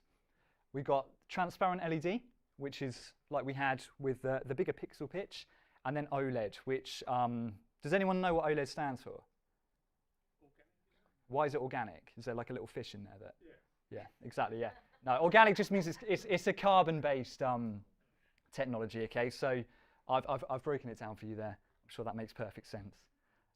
How long have we got? We're doing well. Sustainability is the last thing we're going to look at, okay? So you've probably heard this for the last 20 plus years, right? Everyone's moving towards being more sustainable. It's so important for their brand image. A report by Capgemini, I've said that wrong, found that 77% of consumers are more likely to buy from and remain loyal to brands with a socially responsible pledge. So you want to appear like you are green, yeah? That's going to sell more of your product to someone. And there is cost saving involved in that as well, because when we think of green, we think of less energy, less packaging. So the first thing I wanted to quickly look at was, according to the OC&C, these are the top 10 brands in the UK that customers seen as green or sustainable. And I've taken this, I just picked one at random. First thing I found on the Body Shop website was this: our focus is on using fewer plastic materials where possible, etc. They're really, really hammering this home, okay? And that's across the board in retail. People, no one's there sort of championing like, we pumped millions and millions of kilos of carbon into the atmosphere last year. Like, no one's doing that. Everyone's trying to appear as green as possible, okay? So is the AV industry. So this is from Samsung, this is from Philips. Straight away on their landing pages, they want you to know that they're green. How are they doing this though? How can a technology that uses watts and watts of electricity all day, every day be sustainable? Well, first of all, we've got packaging, okay? Packaging is the easiest thing to do. Let's use less packaging. How can we make something still safe to ship in, but using less? It's not too difficult. We used to use way too much polyester and things like that. They're not printing on boxes anymore, just very basic information, because the box isn't selling it. You're not going into a shop and looking at it and buying it from the box. You buy it because you see the item there. So that's the first thing they're doing. The next thing they're doing is power consumption. So remember these high bright screens that we have in the window of shops? They're pumping out thousands of nits of brightness, and that's expensive. That uses a lot of electricity. But they don't need to do that all the time, do they? What if a cloud comes over? Suddenly they're brighter than the sun. You don't need that. So we have on them a device that will react to that. It's a light sensor that can go anywhere on it or anywhere you like. Plugs into it and it will find out when brightness has gone down, ambient brightness is lower, and it can lower the brightness of the screen. And that's going to save, for an install like this could save hundreds of pounds a year on electricity, couldn't it? And also the environment as well. The other thing is, I know that Philips, for example, are working on a screen. Most signage screens are about a G on the scale of efficiency, which isn't great, is it? That's like pretty much as bad as it can be. But what manufacturers are trying to do is use. A is the best. A would be the absolute best. Yes, sorry, G is terrible. It's just like GCSEs. So, what was I saying? What they're trying to do is lower power consumption, not just by making things dimmer, because that's no good, is it? We still need brightness. We still need to be able to see the image. But looking at the internal workings of the screen, is there anywhere we could save things on the computing? So we're looking at trying to get things down to an E rating in the next year or so, okay? So that to come. And the final bit of technology we've got on here is a 0 watt bit of technology. So again, if we can get something down from X amount of watts to 0, it doesn't matter how many that X is, that's amazing, isn't it? The way this sort of signage works is it only requires power to update the image, and then it's static. It doesn't change. So anyone got an Amazon Kindle here? It works on exactly the same fundamental idea, that you update the image and it's static. But it's color, and it's a new launch that Philips have got going at the moment, but I know other manufacturers are working on things with exactly the same technology. And the idea is that you have an install of these across your shop. It wouldn't necessarily do the same thing as a high bright because there's no backlight on it, but it would work in a window if you've got sunlight to bounce off. And you can update them all at once using very little power. They can run off AA batteries. Like it's nothing. It's phenomenal technology. Come in a range of sizes, and we're expecting this to be quite a big thing, especially in shops that want to appear as eco-friendly as possible and can afford these big installs. Because at the moment it's new technology, it will come down in price, but at the moment it's at a price point where we're seeing big retailers interested. We'll see what happens with that in the future. Okay, so the takeaway from today, we've looked at 15-minute cities, getting things hyper-local, getting bespoke messaging for a community, hybrid working and weekday shopping. Remember, that's trying to make things appeal to the individual.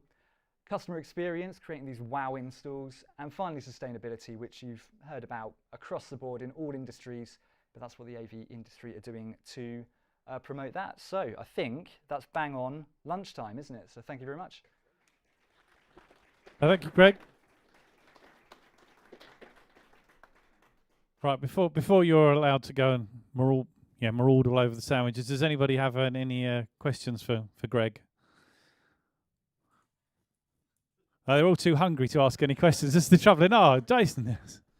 Hang on a sec. Let's bring the microphone to you, my friend. This is more like an observation than a question. Just going back to LED displays, these big displays that retailers use. What obviously some retailers don't understand is the amount of current that LED walls take. So if we start selling more and more of these big LED walls to retailers, they're going to use more current. That's going to drive up the cost of power. People are going to be paying more on their electric bills, and they're not going to the shops and buying stuff, right? It's counterproductive. Absolutely, and it doesn't work with the eco message either, does it? But the e-paper thing is interesting for sure. Yeah. We'll talk about that later on then. Yeah. Excellent. Okay, thank you very much. Any more? No. I think you've got away with it, like Greg. To be really honest, you got perfect time just before. You got the best slot for not dragging. Okay, well, so in which case that brings us to the end of our formal agenda for today. I'd like to thank all the presenters, Pavel and Peter and Greg. I'd like to thank everybody for actually coming along, which is the most important part of all. Thank you to Roz for doing a lot of the organisation. Thank you for Jacob for doing some sound at the back there. And that's it. Please eat and be merry. Thank you very much. Cheers.